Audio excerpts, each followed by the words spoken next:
hat color right this time.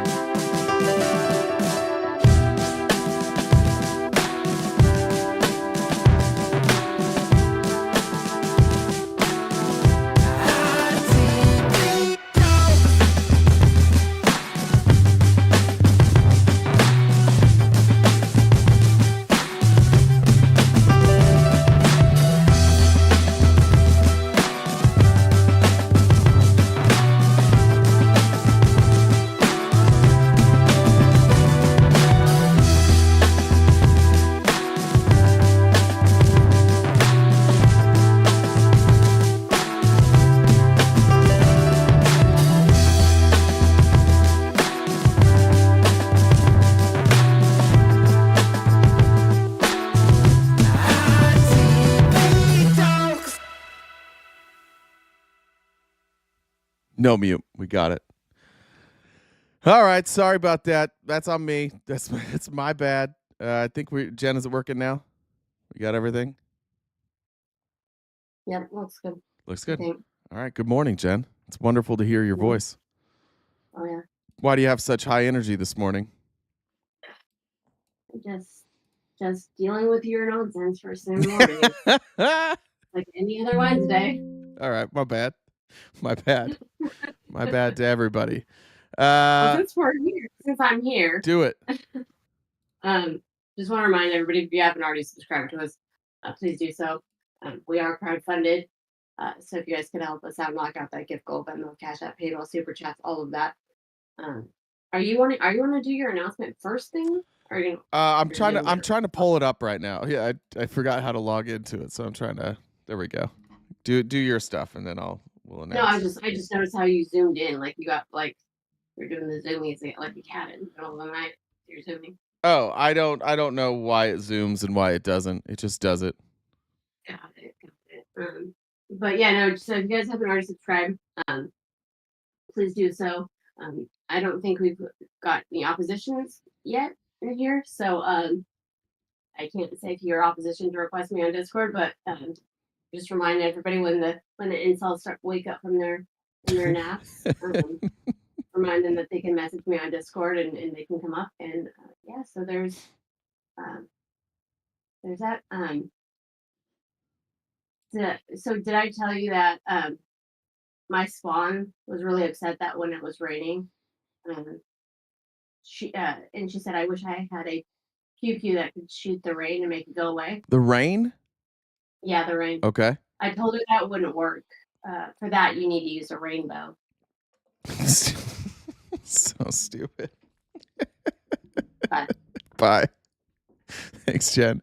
All right, look. I was persuaded to do something I wasn't going to do, and I need to make this clear.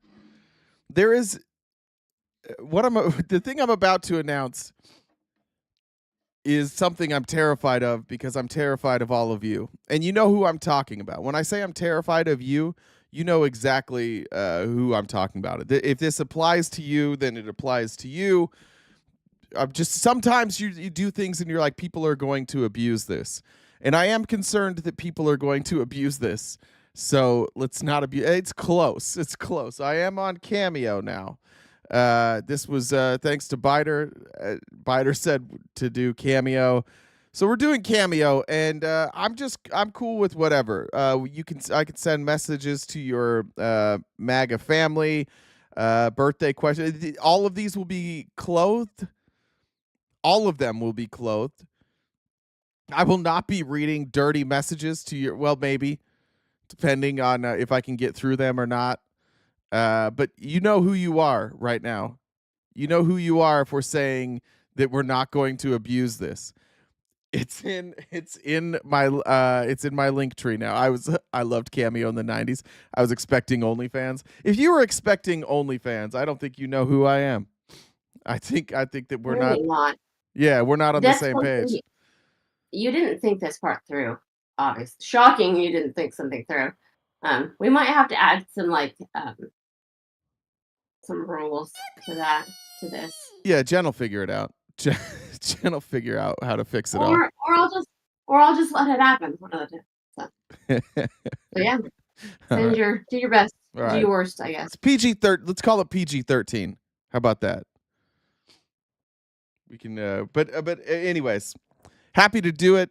I don't know how to even work the goddamn thing yet. So the chances of you getting it and it's not fucked up are slim. I just want to say that ahead of time. Amy Lynn said, I'll abuse your ooh doggy. That's reminded me of my dad. My dad used to say ooh doggy when he was excited. He also, you know how you guys, those of you who grew up Christian, there was like, what was that song that like, give God the glory, glory? Whatever that song goes. My dad used to sing, he used to say ooh doggy after he sang the BYU fight song, which I can sing word for word, and I'm happy to sing it on apparently on Cameo. All right, news today, House Representative Jerry Connolly, who many know just stepped down from his top spot of the Oversight Committee. That must have been 2 or 3 weeks ago. And we've had Jasmine Crockett taking over, passed away yesterday. I want to say cancer. Let's see here. Don't remember what it was.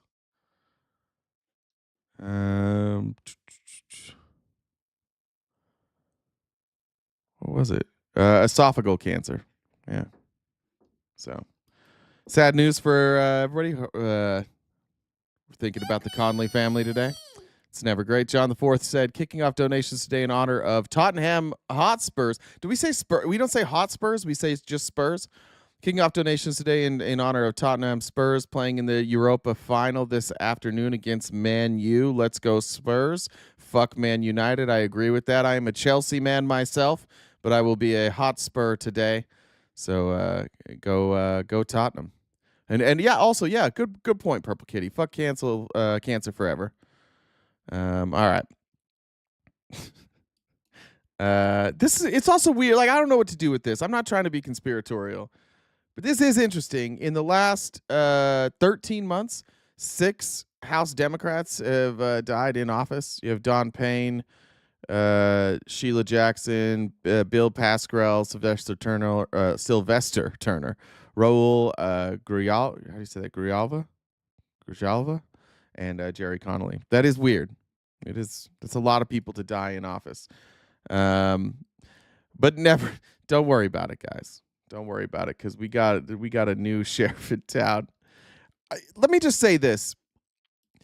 I hope to God that Republicans don't keep making the same mistake. And the mistake that Republicans make every single day, every goddamn day, is thinking that people who are dumb are smart. Dumb guy. This is another dumb guy. He's going to be asked a question, but I just want to point out all of the Trumps are the same. They've all learned from their dad. Say absolutely nothing in as many words as you can possibly use. And here's Don Jr. asked if he plans on running for president. After President Trump steps down, would you consider picking up the reins? Would you run for office? Here we go. Well, oh boy. Well, it's an honor to be asked and an honor to see that some people are okay with it. Those are just our friends. Yeah, in the front that's row, probably by the just way, a couple people we know. Team, Those are the 3 tickets people we got. yeah, that's it. Right. You never know. Right now, this has been my focus. I think it's not just about government. It's also about, the business sector doing that. I think when we saw, again, the woke ideology that has taken over corporate America for the last, decade or so, being on the forefront of combating that insanity, I think is fundamentally important. I think those two things have to go hand in hand. So the answer is, I don't know, maybe one day, that calling is there. I'll always be very active in terms of being a vocal proponent of these things. I think my father...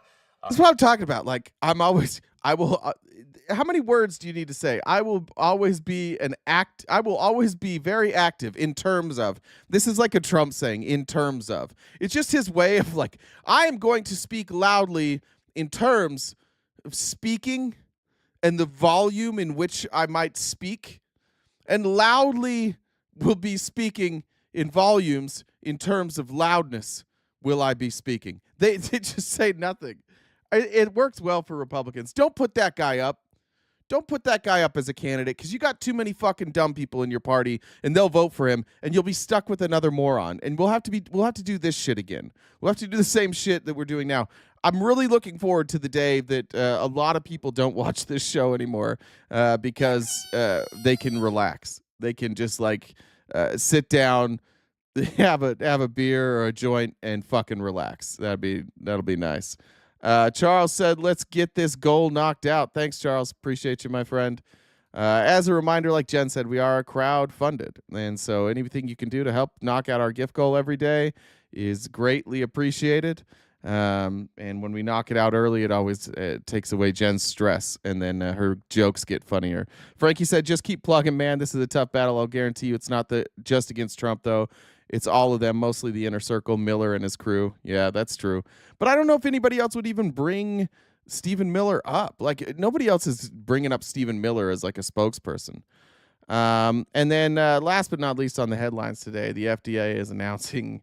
God damn it. I swear to God, this is real.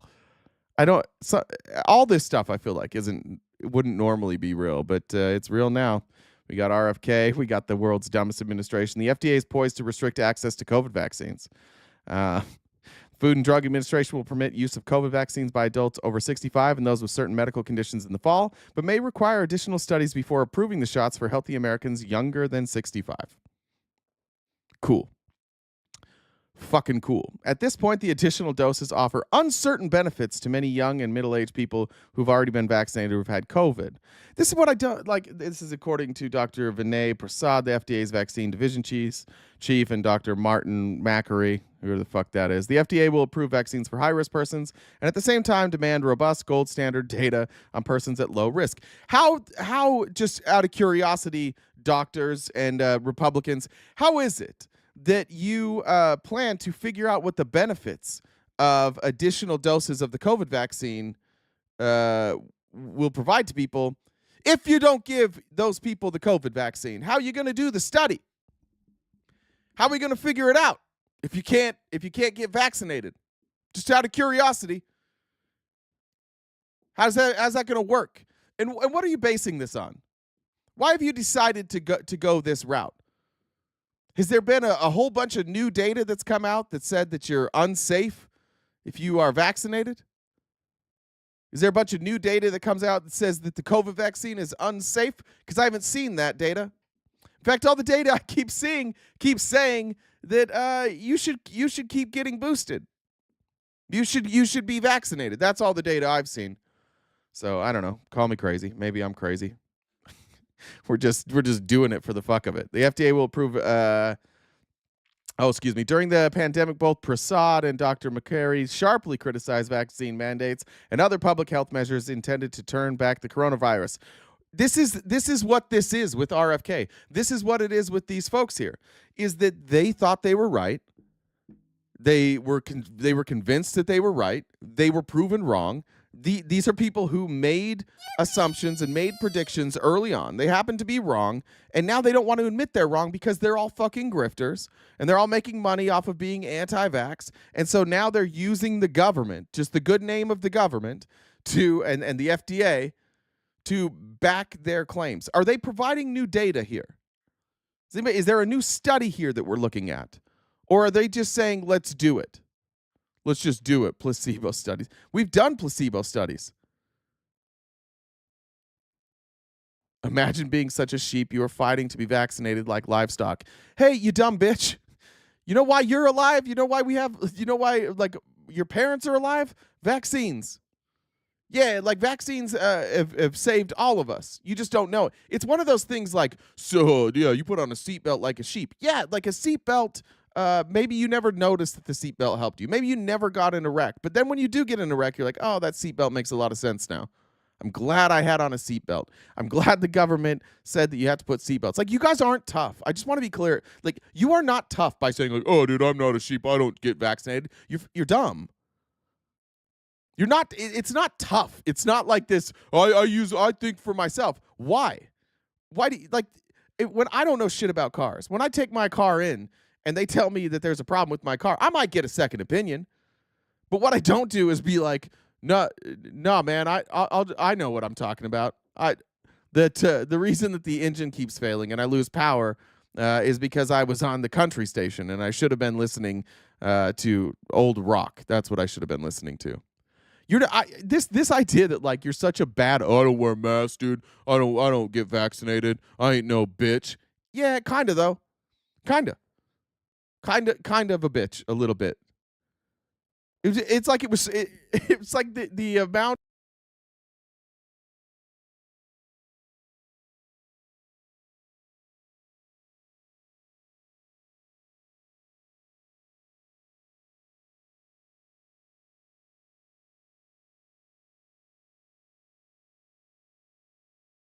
You're muted, people. You're muted, people.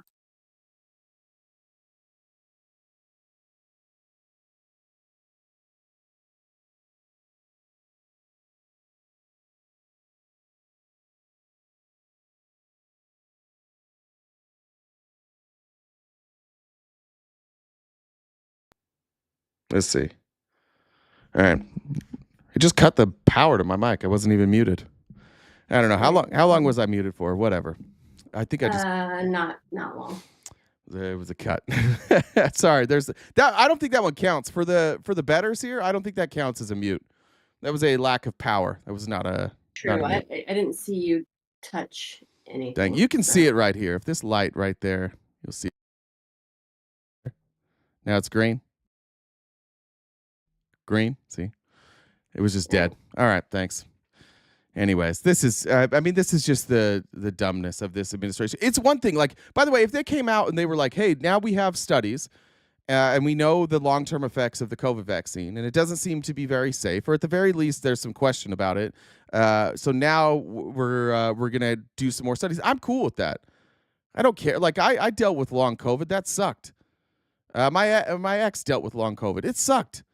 I got COVID before there was a vaccine, so I got the myocarditis. I got the shit that you guys claim comes from the vaccine. But the one thing I haven't seen from anybody yet is look at any COVID vaccine injury, and there are some. There are people who have gotten myocarditis from a COVID vaccine. By the way, most of the time that just means you need to rest.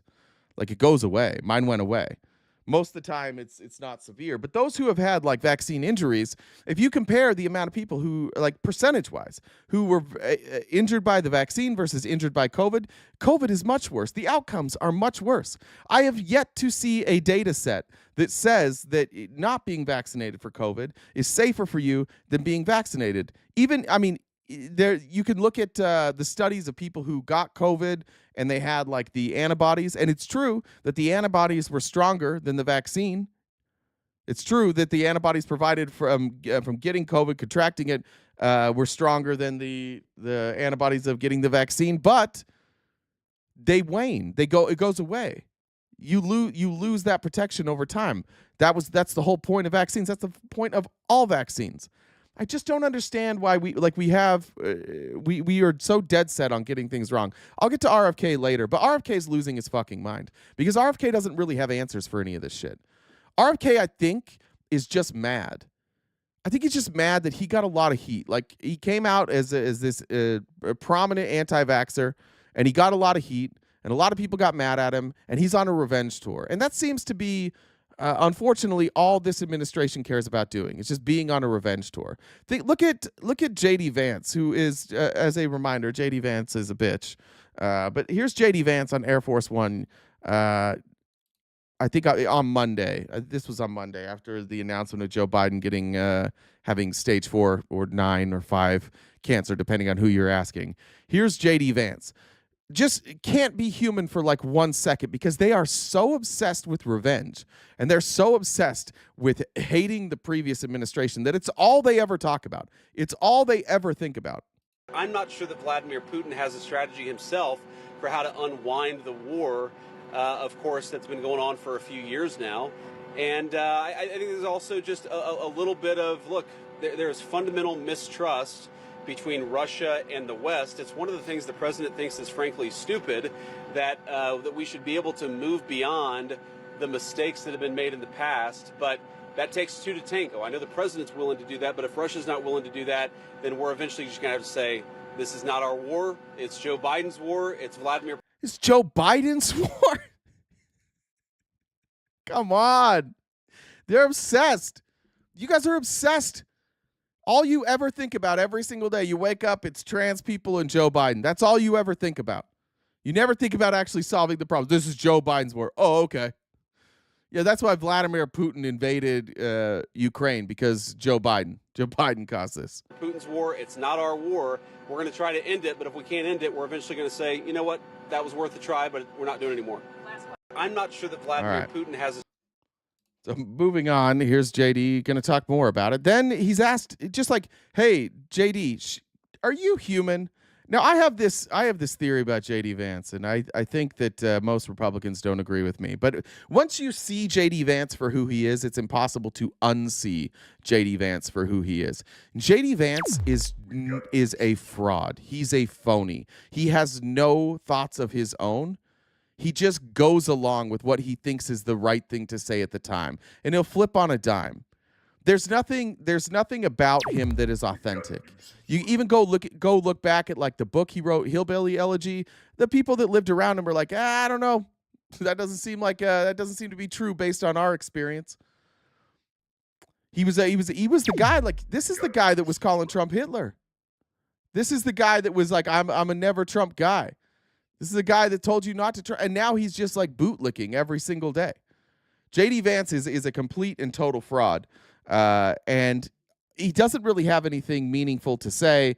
So every time he speaks, and he does this, you'll watch it, every JD Vance clip, he will generically answer the question that he's given with no detail, and then he will flip the blame on somebody else. It's what he does every time. Go find me a JD Vance clip where he's asked a tough question, where he doesn't give a very generic answer followed by blame Joe Biden or blame the previous administration. And you'll see today as we go through like the congressional hearings, that's all of them. There's a playbook, there's a script. The script is like, if you can't answer the question, you filibuster, but make sure that you praise Donald Trump and blame Joe Biden. Speaking of Joe Biden, sir, do you have any thoughts on his diagnosis? Yeah, look, I mean, first of all, of course, we wish the best for the former president's health. And, it sounds pretty serious, but hopefully he makes the right recovery. Like I will say, whether the right time to have this conversation is now or at some point in the future, we really do need to be honest about whether the former president was capable of doing the job.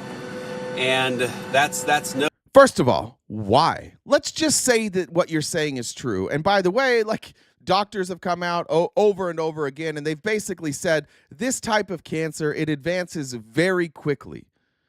This isn't something that he's likely been dealing with for years. And Joe Biden got cancer screenings every month. Not month, excuse me. I don't know. How often do you, every 6 months. How often does the president get a physical? I think it was every 6 months. He was getting regular cancer screenings. It wasn't there. It's just a way for these people to turn everything into a fucking conspiracy theory, because the reality is the way that they're legislating and the way that they're leading doesn't give you guys anything to talk about. It doesn't give... Republicans can't go up and brag about what's happening right now. What are you going to brag about right now? Oh, yeah, we've ended due process. We're deporting illegal immigrants at a much slower rate than any other president previous, or the last two presidents previous to Donald Trump. Oh, and by the way, it's costing us a fucking fortune. Oh, and by the way, the Supreme Court keeps ruling against us. What are you going to brag about if you're these guys? So you can't. So you just every time you have an opportunity to shift the focus from the dog shit job that this merry band of morons is putting together, you blame Joe Biden. And now we're saying, like, oh, we really need to ask. The auto pen argument, let me just be clear. It's the dumbest fucking argument. Every goddamn president uses auto pen. Every fucking one of them. This is how easy it is to manipulate you. Manipulate. That's a hard word to say. Manipulate you guys. Donald Trump uses an auto pen. He used it for most of his pardons that he gave out. He uses an auto pen all the time. Obama used an auto pen. Joe Biden used an auto pen. George Bush used an auto pen. Everybody uses an auto pen. And nobody's ever made a conspiracy theory up about it until it was Joe Biden. Let's talk about the fucking evidence on who is qualified to lead, who's capable of leading. every time Donald Trump steps in front of a microphone, he's like, yeah, presidents should have cognitive tests. I passed my cognitive test. And they said, nobody's ever passed a cognitive test like you ever before. It's a pass-fail test. And you only give that test to somebody who you suspect has dementia. Why is Donald Trump being tested for dementia all the time? Were we going to ask about that? Sure, he passed it. Do we have any evidence that other presidents haven't passed it? The only two I know of that like were regularly being accused of having dementia was what's his face, Reagan, and then Biden, who released all his tests, and then Trump, who never releases his tests. You ever notice that? You ever notice that Trump never like releases any medical information? He just has like a doctor that's his buddy sign a thing that's like, oh, he's doing perfect. AutoPen is the new locker up. Yeah, it's a nothing burger. It's a way to distract you. No, that you can separate the desire for him to have the right health outcome with the recognition that whether it was doctors or whether there were staffers around the former president, I don't think he was able to do a good job for the American people. And that's not politics. That's not because I disagreed with. That's politics. You're doing politics. A guy's dying, and you're doing politics. It's not politics. No, it's politics. You're now saying that, oh, well, we have to ask this question because of this diagnosis. Well, the doctors, the experts behind it say, no, this is fast moving. So it wouldn't make sense actually that you ask questions about this diagnosis and it makes you question all these other things. That's just what you do if you're a piece of shit pretending to be a good person, which is exactly what JD Vance is. He's just a phony pretending to be good. Sorry, I missed that one from you, Brian. Said, I love when people who couldn't pass a third grade science test try to debate the experts on the science behind vaccines.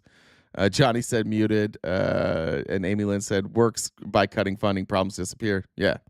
With him on policy, that's because I don't think that he was in good enough health. In some ways, I blame him less than I blame the people around him. And why didn't the American people have a better sense of his health picture?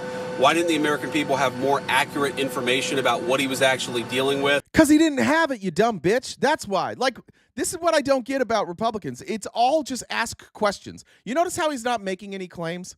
Your entire ideology is just asking questions that none of you can answer, but you think you're smart for asking the question. And they tell you, they pat you on the head, and they say, oh, that's a good boy. You're asking those questions. That's a good boy. You're doing all the right things. You're thinking for yourself. That's a good boy. And you're not. You're not thinking for yourself. You're just asking questions and never getting answers to any of it. Why didn't the American people know about this? Because it didn't exist. That's why. Because this is a new diagnosis, and you can't predict that.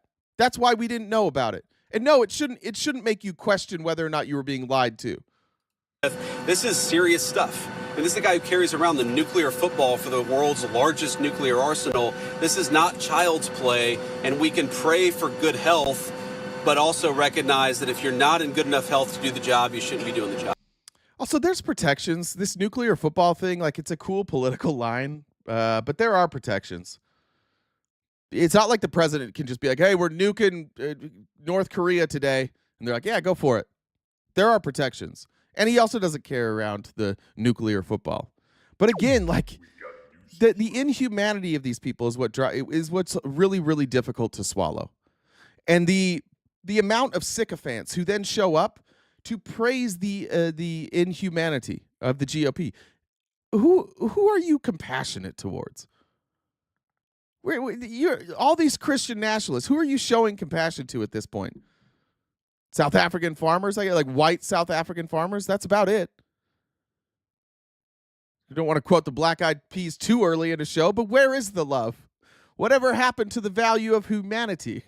Whatever happened to the fairness and equality? Instead of spreading love, we're spreading animosity. They were way ahead of their time. Black Eyed Peas had you guys pegged early. Sorry, I said pegged. Now the Republicans have to take a break. My bad on that. That's my bad.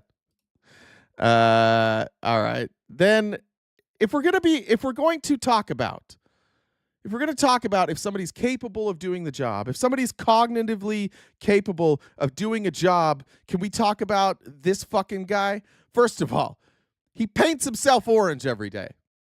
Every single day, this man wakes up and paints himself orange and then rage tweets. Last weekend, he was like, oh, Taylor Swift's not hot anymore.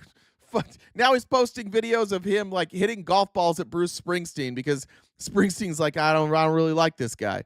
If we're going to talk about the mental clarity of somebody, maybe we start talking about this guy. Given to everybody, but it's given just about, and it takes a long time to get to that situation. Now, I think, to get to a stage 9. A what? A what there?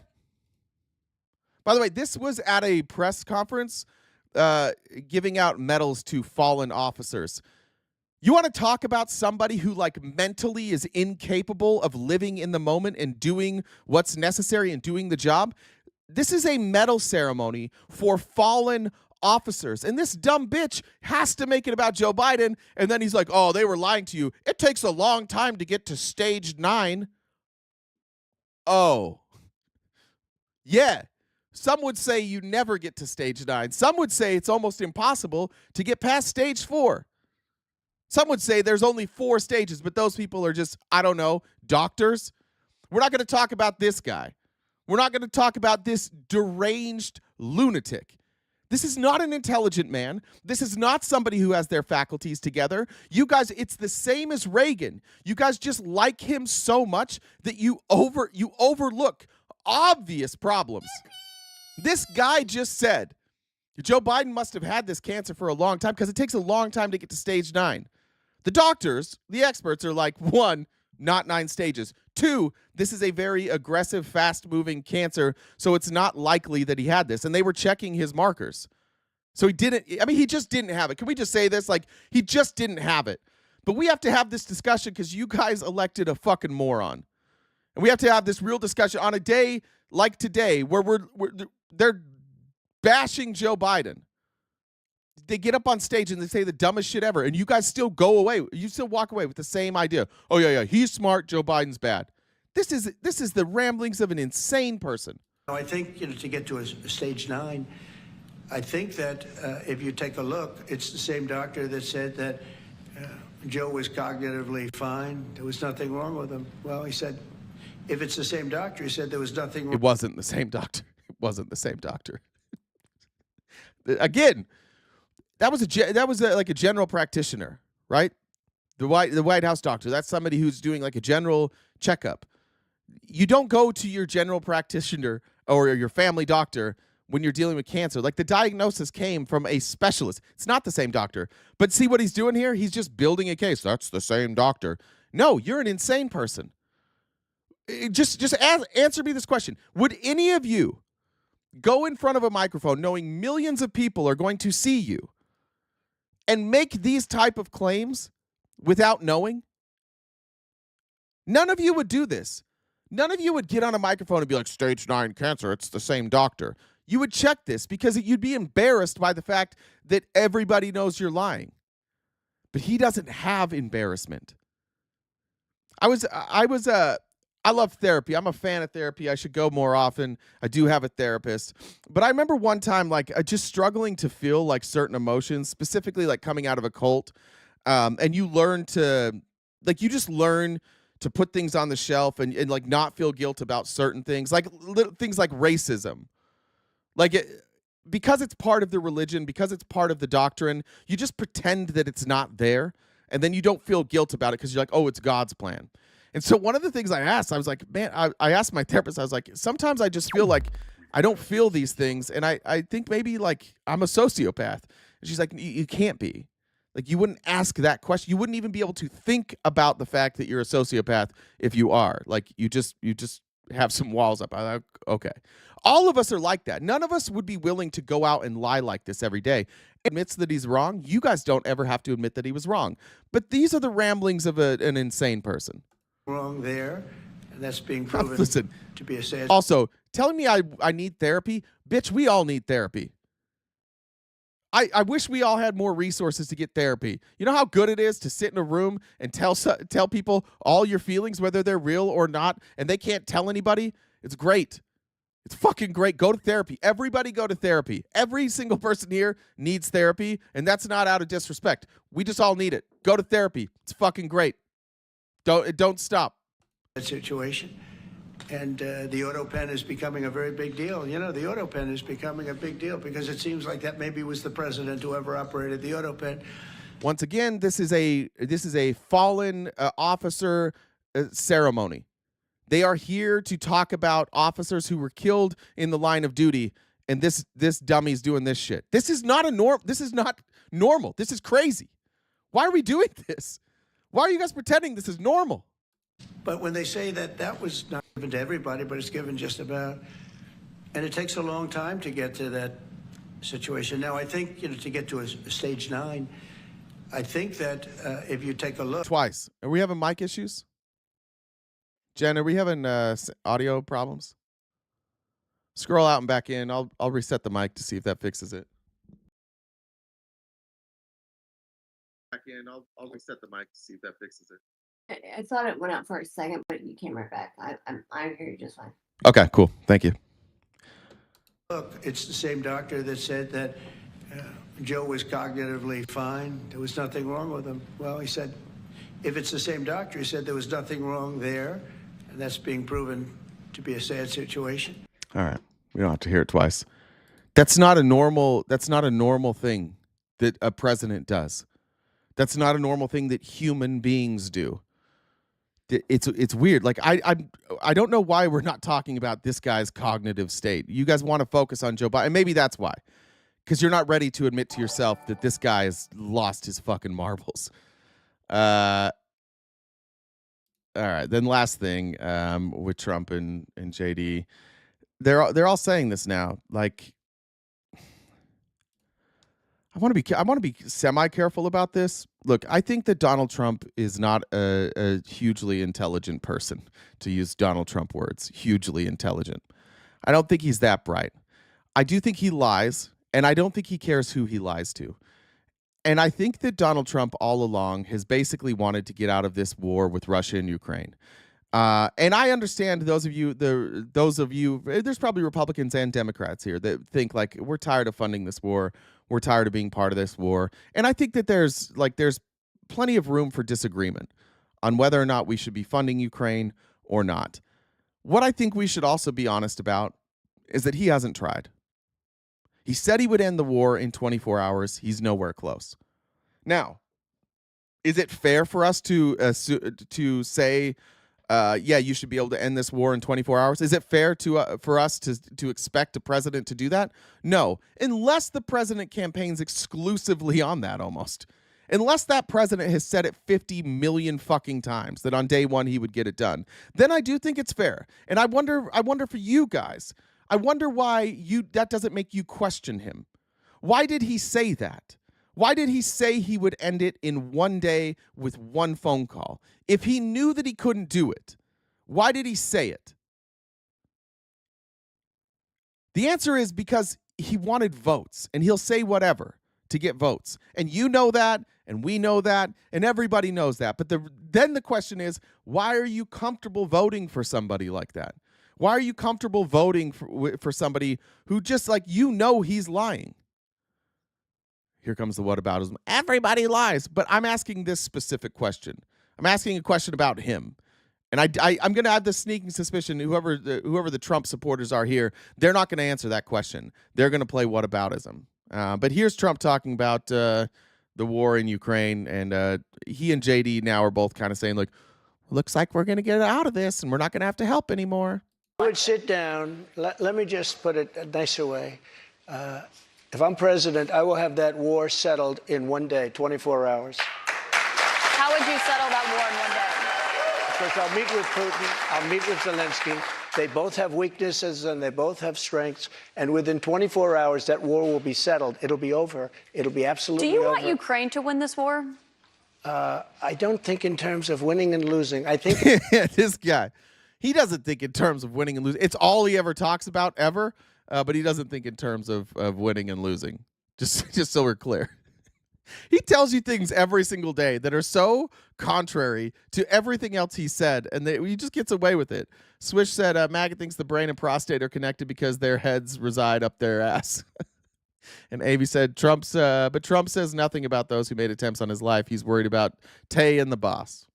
in terms of getting it settled so we stop killing all these people. I would sit down. Let me just put it a nicer All right, did way. we have it? Did it happen in 24 hours? Are we talking about that clip?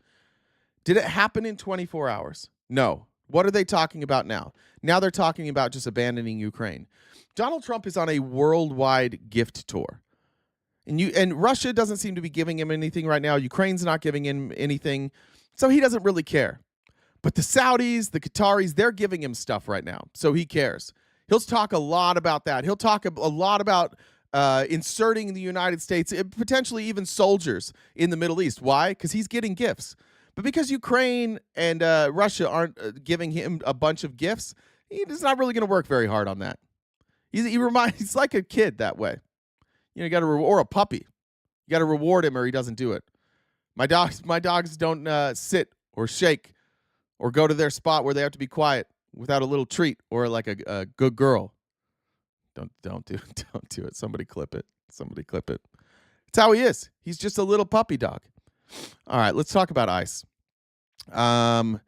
There's a guy there, the head. I don't know why the House Judiciary is being led by Jeff Van Drew. Jim Jordan is the head of the House Judiciary, as far as I know, unless it changed. But he is actually Jeff Van Drew is heading the House Judiciary Committee, and they're talking about ICE. And I watched this whole hearing yesterday, and I've got clips from it. But I wanted to show this.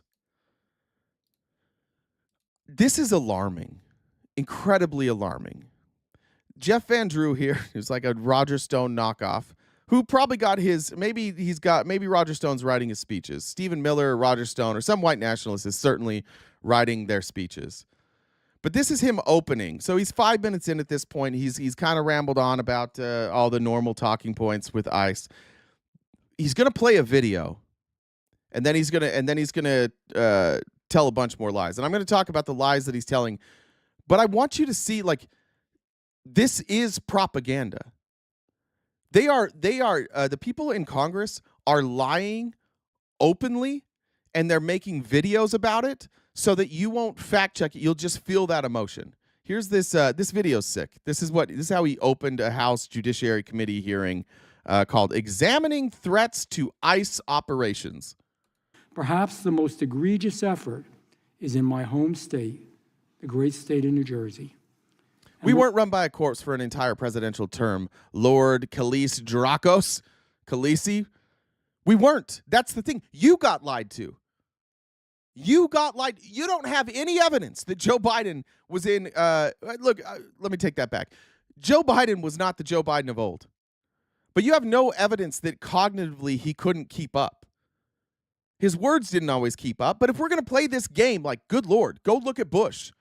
Go look at Trump. I challenge any of you. Every Republican I come across, I always challenge you. Go read a transcript. Just go say Donald Trump transcript. And if you're honest, Google Donald Trump transcript. Go to the middle of the transcript anywhere. Scroll, close your eyes, scroll down, stop, and read that paragraph. And I dare you to tell me what he's saying. Because you won't know. The problem that you all have is you don't know the difference between cognitive decline and stuttering. And Joe Biden certainly wasn't at his best. And I think that his mind had slowed.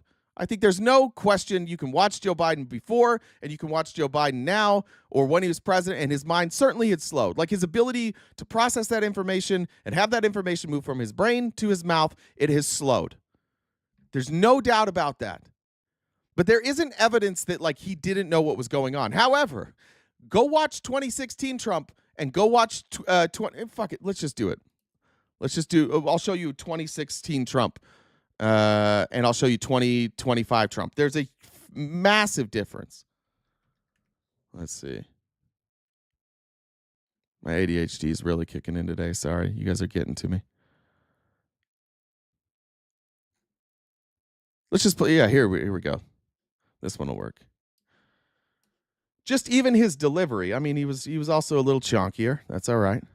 Saudi Arabia giving $25 million, Qatar, all of these countries. These are people that kill women and treat women horribly, and yet you take their money. Not a gift to me, it's a gift to the Department of Defense. And you should know better. Why don't you give back the money that you've taken from certain countries that treat certain groups of people so horribly? You should be embarrassed asking that question. They're giving us a free jet. I could say, no, don't give us. I want to pay you $1 billion or 400 million or whatever it is. Or I could say, thank you very much. Why don't you give back? That's a weird thing to say. They're giving me a free jet. I could pay them $1 billion or 400 million, or say thank you very much. What's he saying? What's the difference here? By the way, the orange has gotten really aggressive.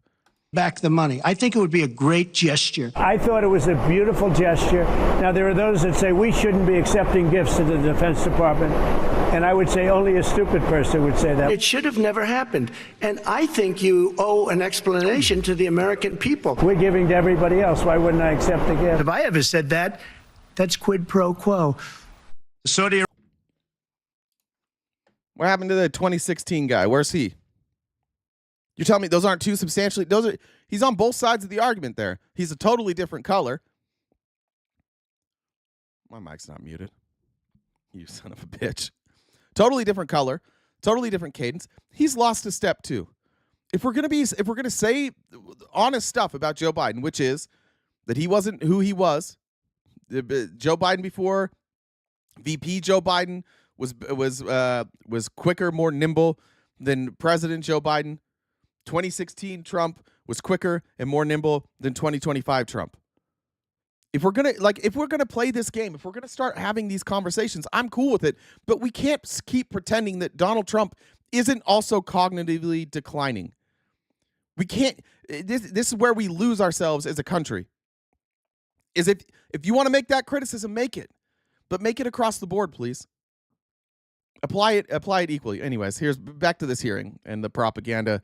And I think this is really just what happens when you are forced to follow a madman. You'll notice that as he opens this, and this isn't unusual, but you'll notice he's reading a speech. You also may notice that you've never heard of this guy. I never heard of him. Jeff Van Drew, I don't know who that is. He's reading this, and you'll see a couple of things while he's reading. Andrew Santino, he gets accused of this a lot. I think Shane Gillis says like he has these Andrew epiphanies. What'll happen is somebody will be reading. I do this too sometimes. You're reading something and something really stands out, and it occurs to you at the time like, oh, that's really true. You'll see him sometimes. He'll be reading something, and then something he really likes, he'll be oh, and he'll repeat it. So clearly this is a speech written for him, and he's not terribly comfortable with this speech or this video. But again, I just want to show you how propagandized we've become and how much a part of the GOP this type of propaganda is now. We're going to play a quick video now showing this.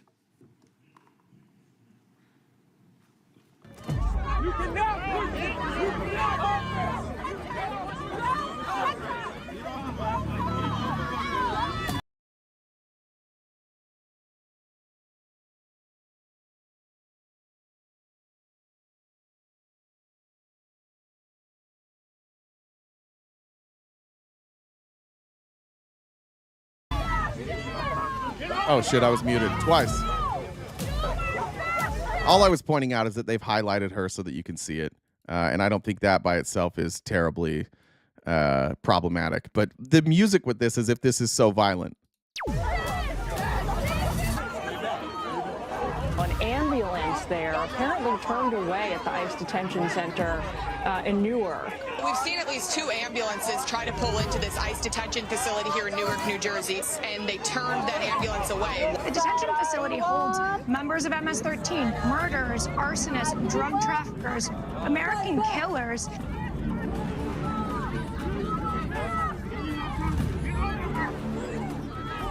We want freedom. Free our people. This is sacred ground. Free our people. This is not a legal facility. Who are Democrats fighting for? On May 1st, Delaney Hall, a 1,000-bed detention facility in Newark, New Jersey, was officially reopened. It houses illegal aliens charged with crimes like rape, murder, burglary, and weapons offenses. Or just being here illegally. It's both, right? Notice how it's all scare tactics. The overwhelming majority, like 95% of the people in ICE detention facilities are not convicted of violent crimes, are not members of gangs. But they do this. This is the type of bullshit that Republicans run on you every day to keep you afraid of immigrants. Almost everybody in that detention facility is not convicted of a violent crime. Do they bring that up? They certainly do not. When they say, who are Democrats defending, we're not defending anybody. To be very fucking clear, we're not defending anybody. We are saying that you have due process. Saying that somebody who commits a violent crime gets to have due process is American. O.J. Simpson got it. It's what we do. We have trials. We have due process. This does not mean if I say O.J. Simpson deserves a trial, he gets due process, and you say, no, he's sick, he definitely did it. You're the person who's anti-American here. What we're defending is the rule of law and the Constitution. And what you guys are doing is you're changing the argument so that, well, not what you guys, what your leaders are doing is they're changing the argument so that you will support them suspending due process. They want you to think that things are so bad that we can't have justice, that we can't have laws, that we can't have court cases. Why? Because they don't want to do it. And why else? Because they just want to throw people in jail. They just want to make a big fucking spectacle of this. And so they're lying to you about what we are fighting for. Just so we're clear, we just want due process. I've said it a million times. Kilmar Abrego Garcia, by every record, is not a good person. I haven't seen any record that he's a member of a gang. I haven't seen any record that would prove that he's a member of a gang or that he's a human trafficker, and you'll hear them accuse him of that over and over and over without providing evidence. But he just gets due process. That's it. I don't think that's a good person. In fact, I hope that Kilmar Abrego Garcia gets his due process, and then if they deport him, I don't care. I don't care if that person is deported.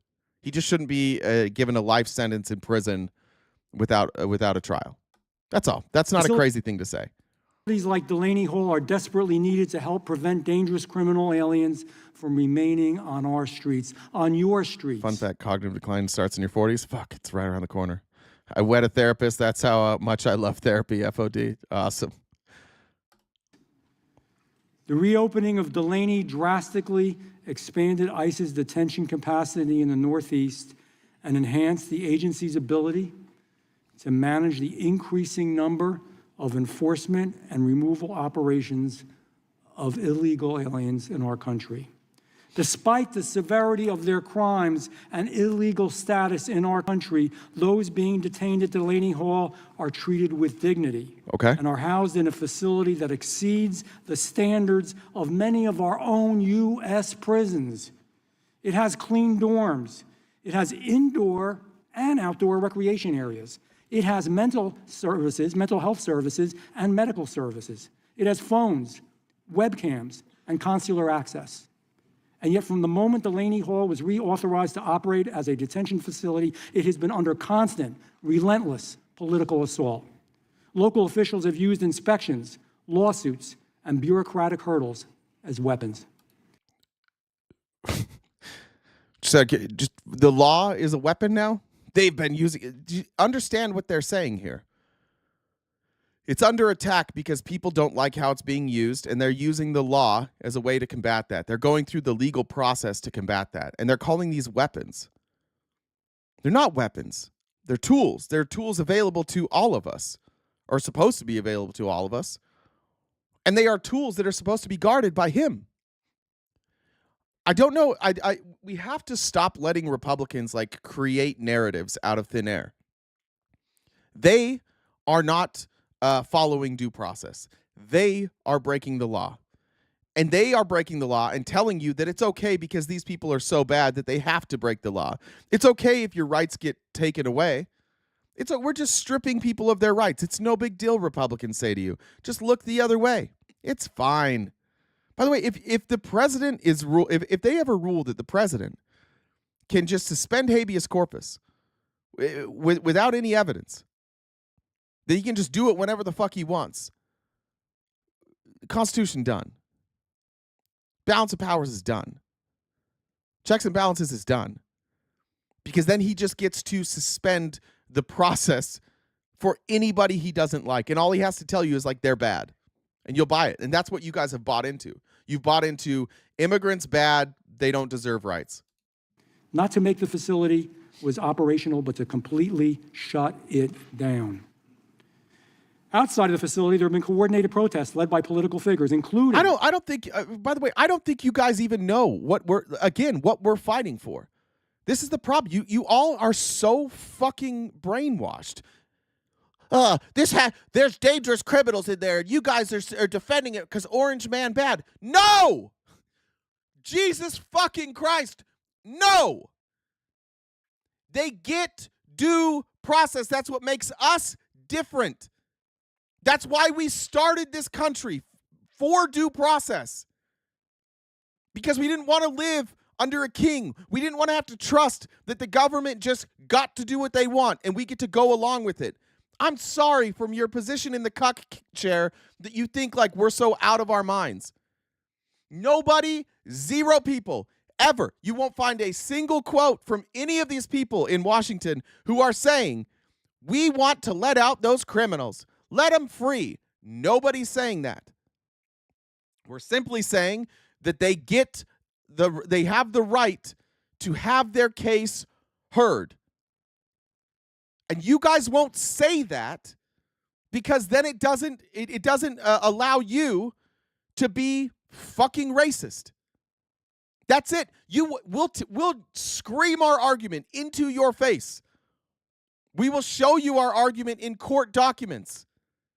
Every one of these lawsuits has been saying these people deserve due process. None of the lawsuits have said, let these people walk around the streets free. Just let them be here. Let them do whatever the fuck they want. Nobody is arguing that. But you guys say it because you've been force-fed that so that you won't care that due process is being overlooked. We're not making the argument. This is the problem that we have in debate. You guys won't even debate reality. I beg you Republicans every day, come up here. Let's have a discussion. Let's talk about what we're really doing here. Can't get it. Can't get it. Can't get it. None of you will ever show up and debate it. You say the same dumb shit in the comments every day. That you guys are protecting violent criminals. No, we're not. We're saying that everybody in this country who is in this country has the right to due process. Whatever process they are due. Sometimes if you're here illegally, the process you are due is not the same process that I would get. Due process is not like this blanket that everybody gets treated exactly the same. It's not like if you're underage, the process you are due is different than if you are an adult. If you're a first-time offender, sometimes the process you're due is different. There is a different process that you're due, but if you are due a process, if the government has guaranteed you a process, and then they say, fuck it, we're not giving you that process, that's a problem, and that's what we're arguing. But Republicans don't want to tell you that, so they're going to do what Jeff Van Drew here does, and they're just going to fearmonger you and be like, oh, they're just trying to protect violent criminals. Newark, New Jersey's own mayor, who publicly vowed to, quote, padlock the building if necessary, and declared that immigration enforcement of criminals is not welcome in his city. This isn't oversight. That's not oversight. That's obstruction. There's a big... Yeah. The mayor doesn't have oversight. Like, what the fuck is he even talking about? He's not talking about oversight. He's talking about the mayor's opinion. See how he's mixing this up? It's Congress. It's him. It's the people that were there that have oversight, not the mayor. Why did he quote the mayor? I'm telling you, from the bottom of my heart, the elected officials in your party don't know what the fuck is going on. They're just reading. You can see it. He's just reading off a paper. But what he said there doesn't make any sense. They have no clue what is happening. They just show up and read their script every day. And then you guys go out and repeat their script every day. Difference. It's lawfare designed to undermine federal authorities and score political points at the expense of our public safety.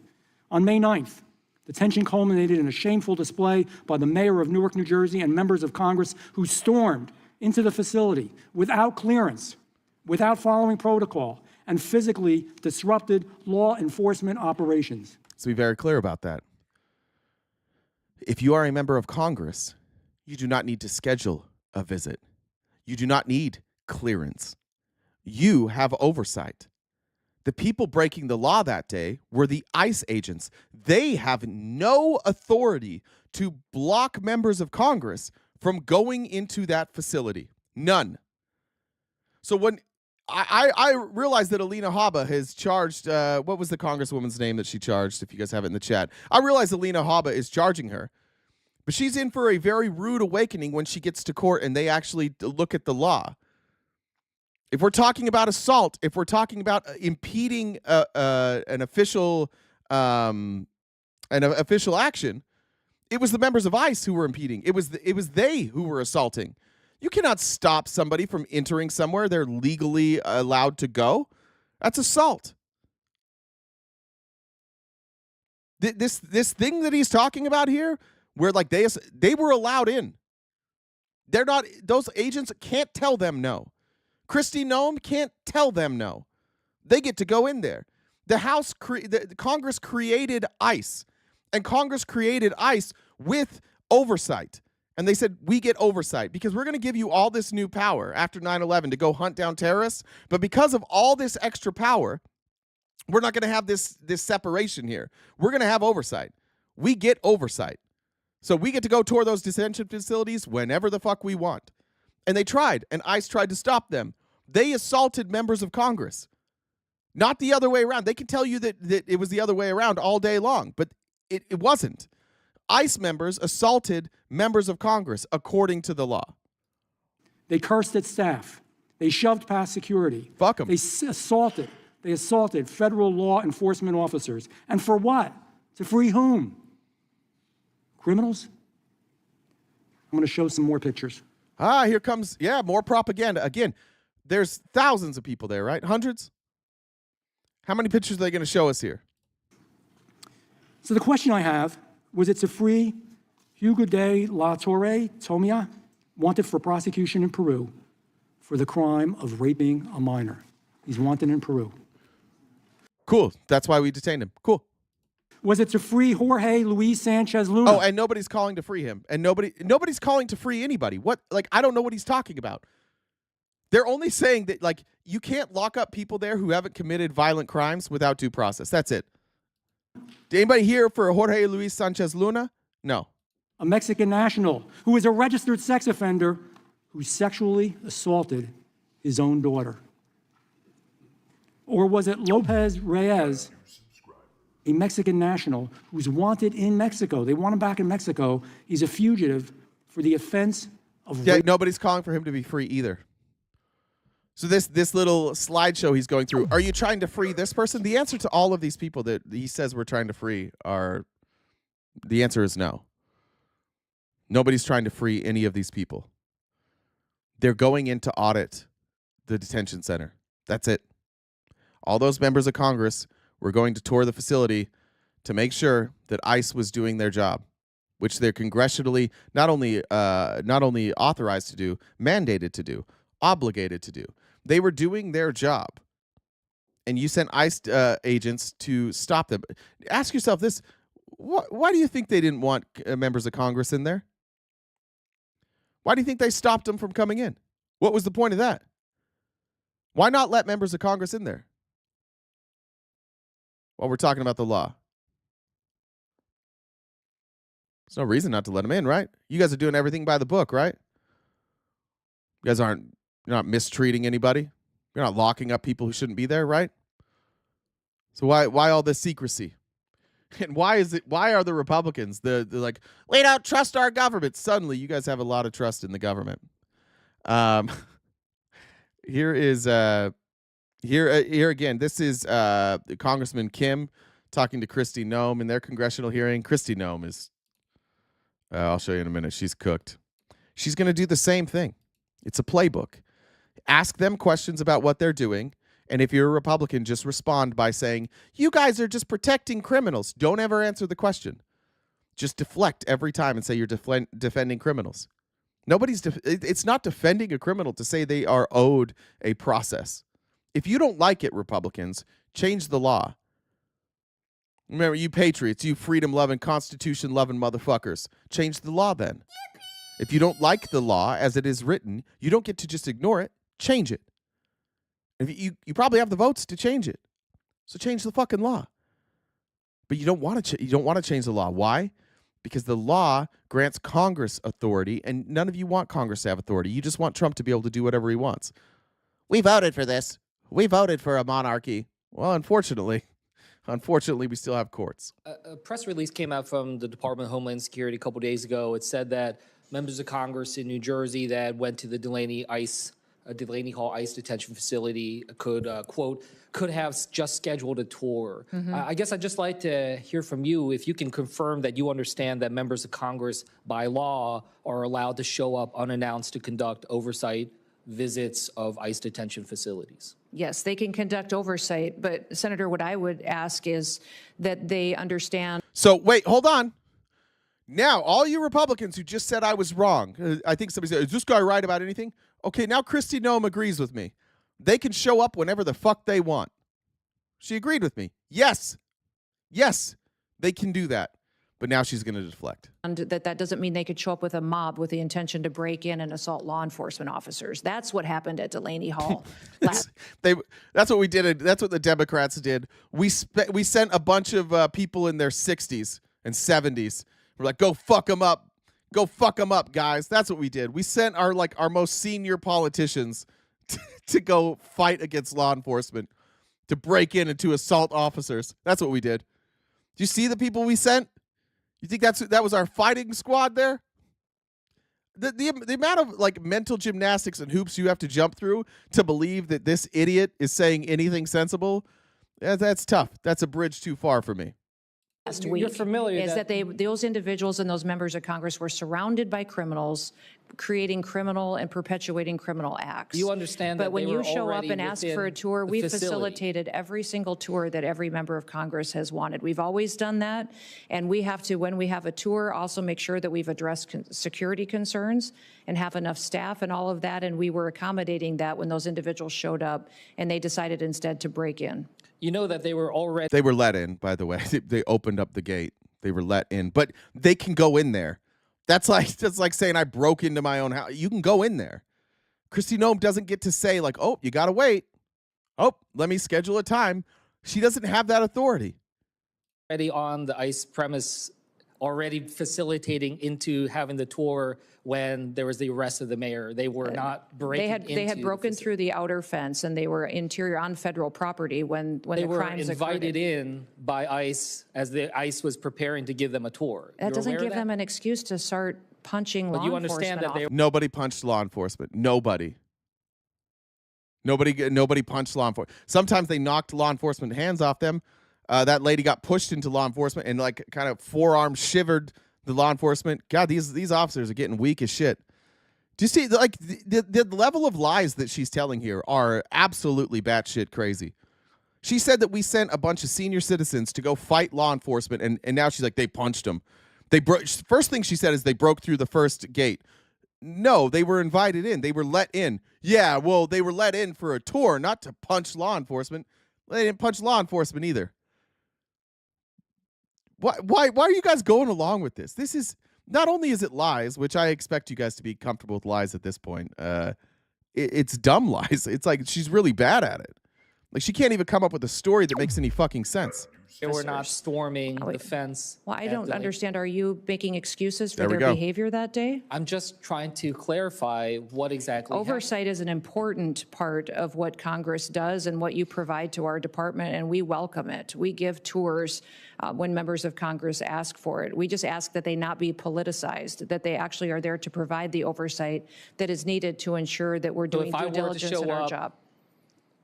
And if I were to show up at ICE detention facility unannounced, I would be let in. Yes, I would ask Yes. that you would be allowing us to secure the officers that we need to give you an appropriate tour, that we'd be able to cover the other bases and posts that they would have to leave to come and facilitate that. We may have to call other people in to help cover some I of that understand because some of the extra time might be- responsibilities, but we I've done can this do that. before. I just wanted to make sure I heard that from you. I want. Yeah, just to be clear here, even if any of these members of Congress had pushed law enforcement, that wouldn't be a crime. That's not assault.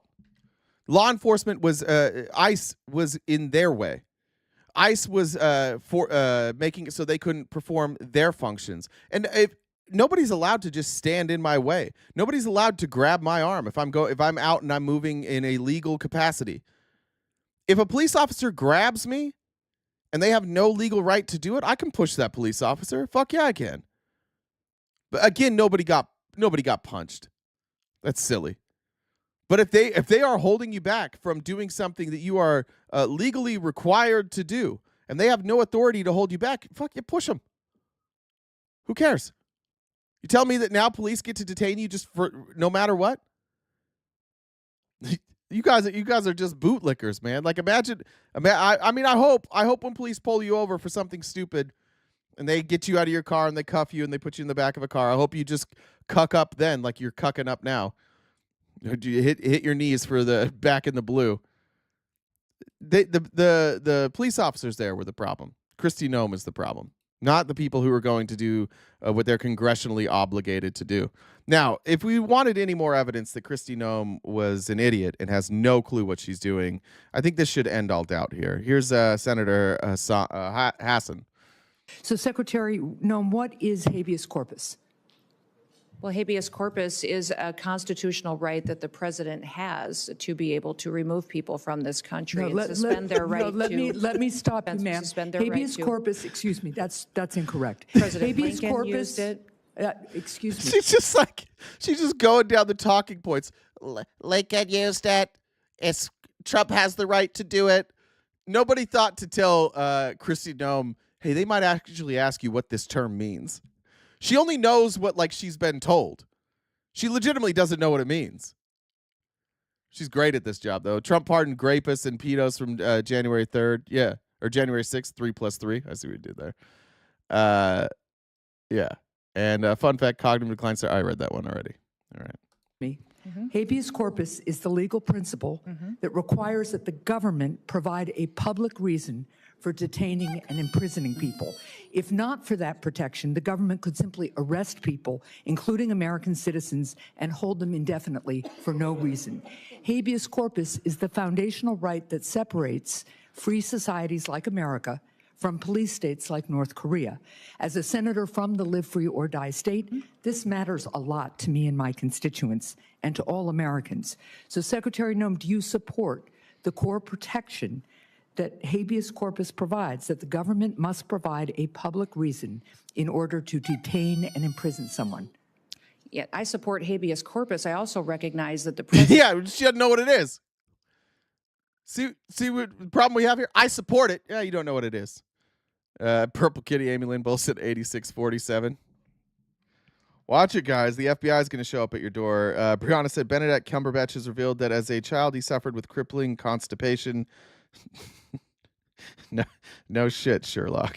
That's pretty solid. What is going on here? And Tony said your mama. Thanks, Tony. Let's go back real quick here. Habeas corpus, I also recognize that the President of the United States has the authority under the Constitution to decide if it should be suspended or not. It has never Let us be clear, though, it that has this never president... been done. It has never been done without approval of Congress. Even Abraham Lincoln got retroactive approval from Congress. That's correct. Look, where we're at right now is just saying, I don't like somebody, so I'm taking their rights away. That's what Trump is arguing for in court. That's why Trump's getting laughed at by the Supreme Court. This is what, if you listen to the Supreme Court hearing, this is basically what they said. They're saying, essentially what you're arguing right now is that the president gets to do whatever they want and that Congress has no check. That's why we have three supposed to be co-equal branches of government.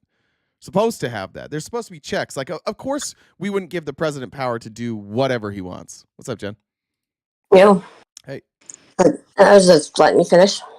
I'm done. Have at it. All right. All right. Have you checked PayPal? Someone was asking in one of the comments. I saw that. I read it. Yeah. Okay. So yeah, just want to remind everybody that this is we are crowdfunded. So this is our job as much as I'm glad to see that our friends our MAGA friends are awake now because they're here crying in the comments. So as much as it pisses you guys off, this is our job, and we do this every day from 9:30 to 1 Pacific Standard Time. So how we can keep doing this each day is Venmo, Cash App, PayPal, Super Chats help support us to keep us here to make people mad, I guess. So if you guys could help knock that out by the end of the show, that would be great. We've got a little over 2 hours left. That would be fantastic. They're balanced out. The gift goes in the top left-hand corner. If you haven't already subscribed to us, please do so on Twitch. You can use your Amazon Prime sub. YouTube, you can subscribe for free, but also if you'd like to support, we've also got 4 different memberships over there. And you also can check out our link tree on most social media platforms, and we have merch. And if you're so inclined and you would like to check out our Cameo, though we announced that earlier today, so you could check out the link tree. There's a link to the Cameo if you want to do a request over there.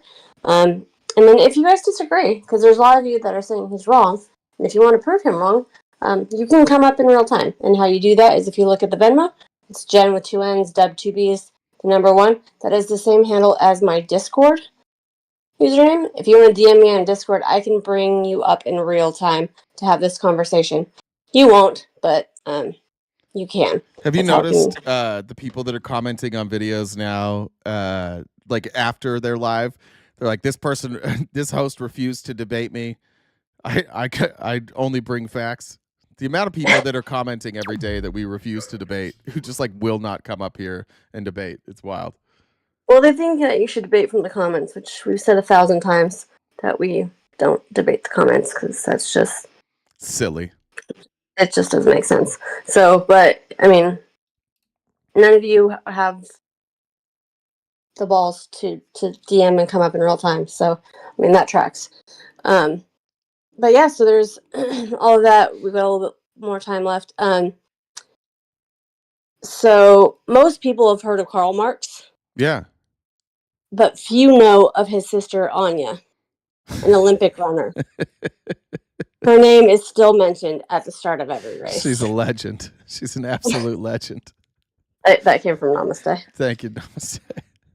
All right, bye. Marianne, thank you for the super chat. I did forget to check. I think I got those.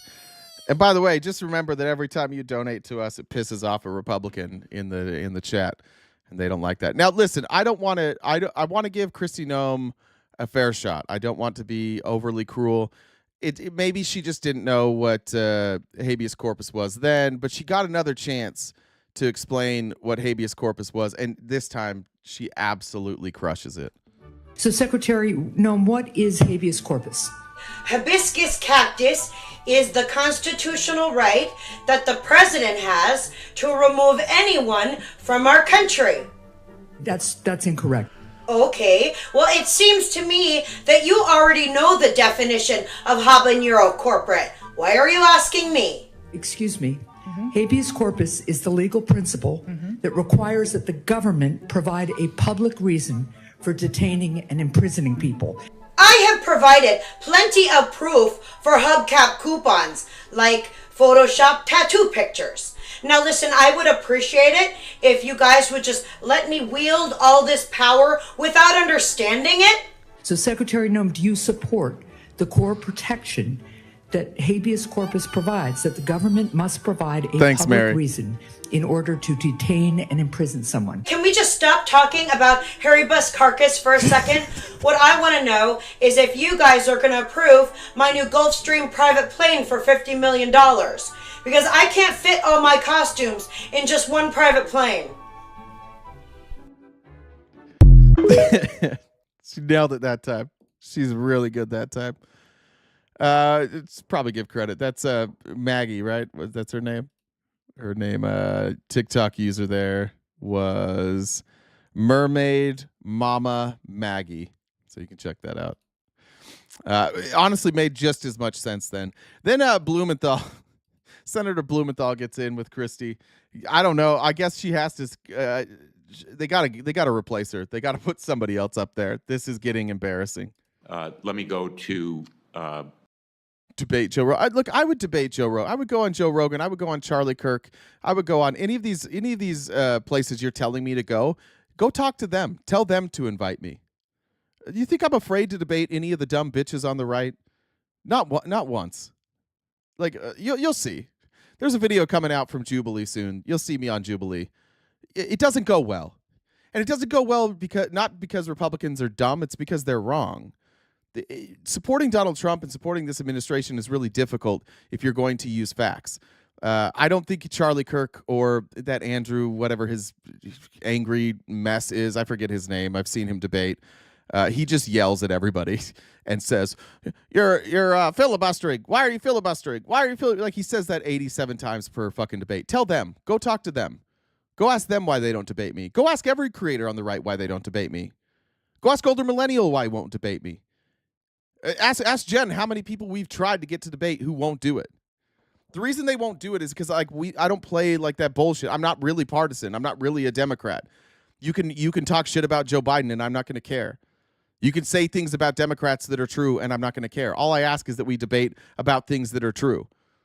But go ask them why they won't debate me. Don't ask me. Go ask yourselves why you guys show up here every single day and don't debate and then jump in the comments after and be like, "Oh, this guy won't debate anybody." And then in the comments, you're like, "I would debate him, but I care too much about my time. Oh, he's just going to talk over me. He's just going to mute me." Ask yourselves that question. Stop asking me to go places and debate people who are afraid to debate. Charlie Kirk wants to debate college students who have a mic that he can take away from them. That's who Charlie Kirk wants to debate. He'll lie to you. Like there was that clip with Dean when he's like, "I just debated the governor." No, you didn't. You were on a podcast and you guys jacked each other off for an hour. You want to watch Charlie Kirk debate? I'll dare every one of you right now to go watch Charlie Kirk debate Sam Cedar and see how that went for him. See how it went for Charlie. I mean, you won't understand it. I'm sorry. They talk about Glass-Steagall and they talk about like processes that you don't understand. But Charlie Kirk has debated smart people before and he doesn't do it anymore because it doesn't go well for him. Charlie Kirk's strategy is one thing. Charlie Kirk makes his point, rattles off like 10 statistics, like 10 different stories, most of them not true, and then doesn't give you time. Like you have to break down Charlie Kirk one by one because he doesn't actually debate. He just gives you a bunch of talking points and he's good at doing it quickly. But go ask Charlie Kirk to debate me. Go ask any of those people. I will go anywhere, anytime to debate any of these Republicans. I'll go to their platform anywhere, anytime, any topic, any place. Stop asking me, though. You guys can't sit in the chat all day long and ask me to debate and then never debate and then be like, "This guy's afraid to debate." I ask for it every day. Every day I beg you guys to debate. Here's Blumenthal.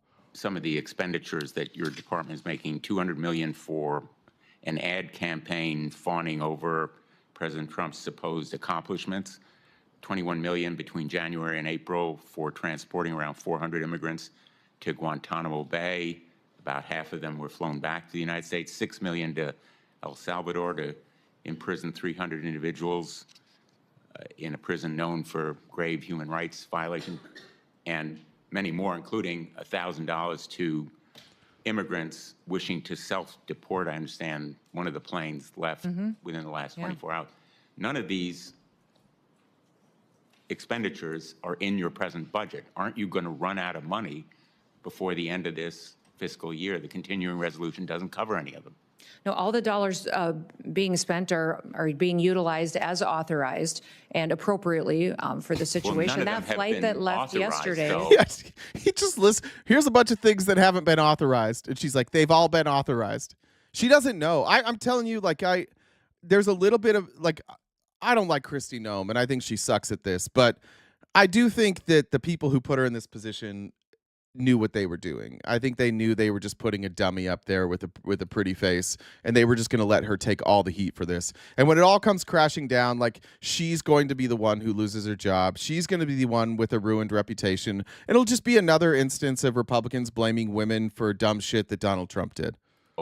Under the continuing resolution or any other way that we normally authorize monies. You're just spending recklessly, and it would seem wastefully, without authorization. That's against the law. Well, Senator, I completely disagree with you. I'm doing the job that the Secretary of Homeland Security is supposed to be doing, the one that the last secretary refused to do, that endangered the future of our country. May think what you're I'm doing is the making job, sure we're but enforcing you our laws, operate and that under people who are here that are criminal, illegal that aliens this are committee returned home. provides. You are acting in a way. The problem with her, she doesn't have a clue what she's doing. That's the main problem. And look, she wasn't qualified for this job. She didn't live in a border state. She hasn't worked in law enforcement. She was a governor of a very small state. She wasn't qualified for this job. She has no clue what she's doing. All she ever says is, I'm doing everything perfectly and Biden administration was bad, because that's all you guys really need. I don't know. I honestly, it drives me nuts that we can't agree that this is a fucking disaster. Even for those of you who want to deport a bunch of people, you can't acknowledge this is a fucking disaster. You can't acknowledge that deporting American citizens is a problem. You can't acknowledge that giving people life sentences in prison with no due process is a problem. Like, the dumbification of America has really been exposed by Donald Trump. The willful ignorance, the desperation to follow a strong man has been exposed. This is shit that nobody agrees with. You only agree with it because Trump says it. If Trump didn't say this, if Joe Biden was doing this exact thing, you guys would all be making the same argument that we're making. You all would. You think if Joe Biden was just locking people up without due process, you guys wouldn't be out of your fucking minds? You tried to impeach him for 4 years for something you could never even find evidence of. Way you think you're doing your job, but The you American also have a people responsibility told to us follow to the do law. this job. The American people overwhelmingly in the last election said, we want a secure border. We want to make sure that no They did longer not tell are the you scales of to justice act tipped in favor outside of your legal criminals. authority. This isn't border policies, Kristi Noem. We're not talking about a strong border. We're talking about deporting people and locking people up without due process. This has nothing to do with the border. Last I checked, let me double check. Let's see. Sorry, I want to get my facts straight, so I never want to. This is let's see. This is my promise to you. I'll always make sure I get my facts straight before I show you. Let's see. This is New Jersey. Okay, and this is the map. Okay, yep, I checked. So it's still not a border state. So all this stuff going on in New Jersey, still not a border state. So I guess it doesn't have anything to do with the border wall that would be down here in Texas and New Mexico, Arizona. Okay, gotcha. I just want to make sure before I said that I was right. Okay, so it has nothing to do with the fucking border. Got it. And spend money that is not in your budget. All money is authorized being by spent this according to how it is Congress or authorized any and other appropriately. Congress. Let me Somebody Google how many deported illegals did Obama do without due process. That sentence tells me everything I need to know. There were probably some, right? There were probably some. Listen, the ACLU sued the Obama administration. The ACLU sued the Trump administration. The ACLU sued the Biden administration. Do you guys know that? Did you know that the ACLU sued the Biden administration for trying to uphold the same laws that Trump upheld? Did any of you know that? That's what I said. Like, I'm not a Democrat. Like, I agreed with them suing the Obama administration. I agreed with them suing the Trump administration. I agreed with them suing the Biden administration. I agree with them suing the Trump administration now. See how easy it is to be consistent when you're not in a cult? But if you are not allowed to ever admit that Trump does something wrong, then you start playing whataboutism with shit that, like, I agree with. You're playing whataboutism. I agree. Our immigration system is broken and it needs to be changed. You and I agree. You just are stuck defending Trump. You're upset right now that it's Trump's people who look bad, and so you're just blindly defending it. But you and I actually agree. In fact, I think most of you agree with me. The only difference is you just get uncomfortable when when Trump's people get in trouble, when they can't answer questions. That's the only difference between you and I. That's the cult behavior. That's the part that we worry about, is when we can agree on things, but then you figure out a way to disagree just because I didn't vote for Trump and you did. That's the silly part. I'm telling you, like, every Republican I've ever had a conversation with off app, we agree on all of this shit. And I think you guys agree on this shit too. You just want to keep rolling out those talking points. I don't think any of you really want due process to be suspended. I think you're in a place where you're forced to defend it. And that kind of sucks. Speaking of dick bags from non-border states, we covered this story before, but this TikTok user, I thought, broke it down in the most simple way. And I just want to use this as a reminder. You can go back and watch previous episodes where we were more in depth about this, but Ron DeSantis is a fraudster.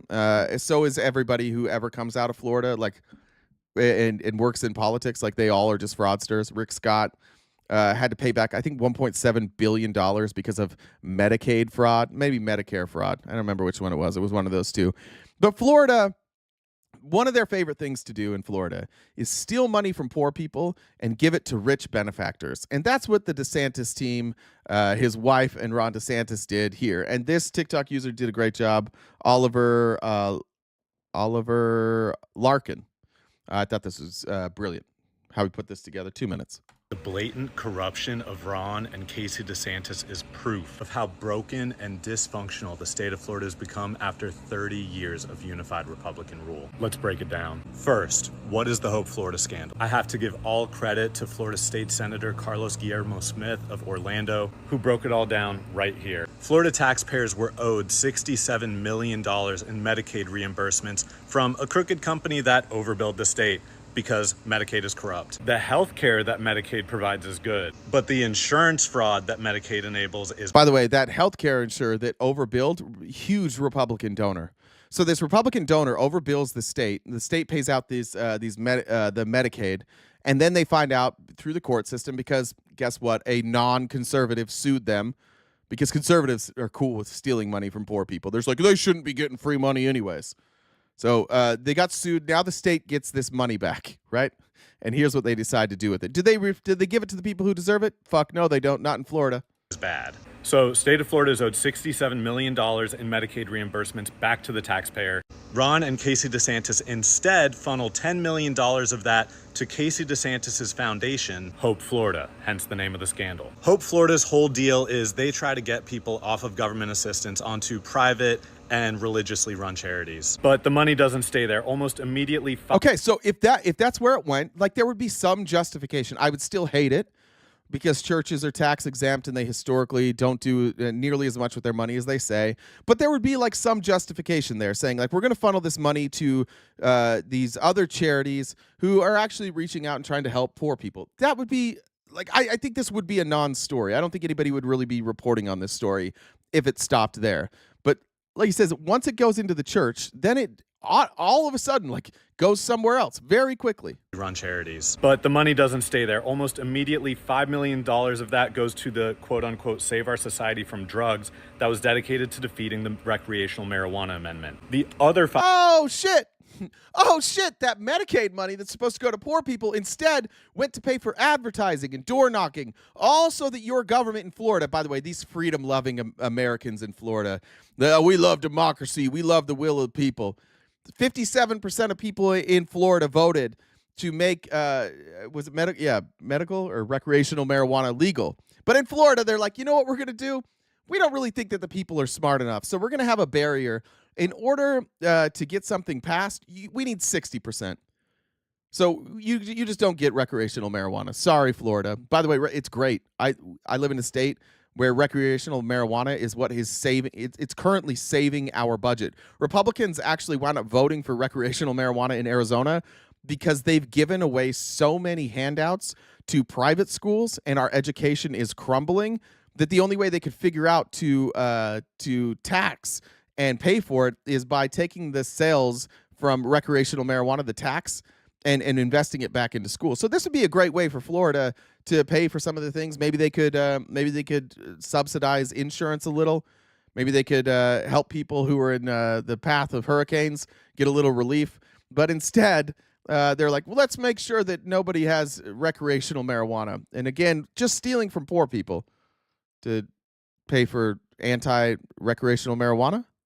$5 million goes to another special interest group called Secure Florida's Future, with the Florida Chamber of Commerce behind it, a staunch Republican ally. So $5 million to one special interest group and $5 million to another special interest group goes to a third special interest group controlled by a DeSantis ally, and he funnels that money to the Republican Party of Florida and a DeSantis-controlled PAC. They stole $10 million, and they used it to defeat recreational marijuana and abortion freedom. And the crazy thing is... Yay! Republicans! Yay, Ron DeSantis! Yay, freedom! Stealing from the poor to make sure that you can't, like, you might not have money, but at least you don't have weed either. That's great. Oh, and by the way, if you get pregnant, you're fucked. Is to defeat those amendments, they didn't even need to win a majority of the votes. They just had to stop the yes vote from getting to 60%. Because in Florida, as with 57 senators voting to remove Donald Trump from office and bar him from ever holding office again after the insurrection, in the United States, the majority doesn't win. See the 2000 election, see the 2016 election. Ron and Casey DeSantis are corrupt, and they shouldn't get anywhere near the governor's mansion after Ron leaves office. Because Governor Casey DeSantis would be another disaster for Floridians. But this is bigger than the DeSantis family. This is the entire Republican Party, and Florida deserves better. Who said that? DeSantis making fucking lower Alabama again. This happens everywhere. It's not only in Florida. Let's get Doge going. No, it doesn't. No, it doesn't. You goddamn lunatic. No, it fucking doesn't. This happens in Florida all the fucking time. It doesn't happen most places. You know where it almost always happens, though? In Republican states. Republicans love stealing from Medicaid. They love stealing from Medicare. In fact, Rick Scott stole $1.7 billion in either Medicare. I'm pretty sure it's Medicare. It was the biggest Medicare fraud in history. And after he did that, you guys elected him. After. You're like, this is a great guy to represent us. Let's have him be governor. Fuck it, let's have him be a senator. In Florida, you're celebrated. If you steal from poor people and line your own pockets, MAGA Republicans are in Florida are like, oh, I fucking love this shit, man. Hell yeah. Fuck them poor people. Congrats on the new lifts, though, DeSantis. You're about to be 5'7" with those babies in. They lie constantly. So the new nonpartisan Congressional Budget Office estimates that with this new bill from Trump, 14 million Americans are going to lose their health care. 14 million. Again, this is the nonpartisan Congressional Budget Office. In fact, every analysis of the new tax bill that Republicans are pushing says that millions of Americans will lose their health care, except for the one that what's her name? Speaker Caroline Leavitt said, which was like, well, Trump's friends said it wouldn't, just like his economic advisors say that it won't. But everybody else who has done an analysis of this says millions of Americans will lose their health insurance. And Republicans, here's where we have a problem. Do you think Republicans that millions of Americans should lose their health insurance?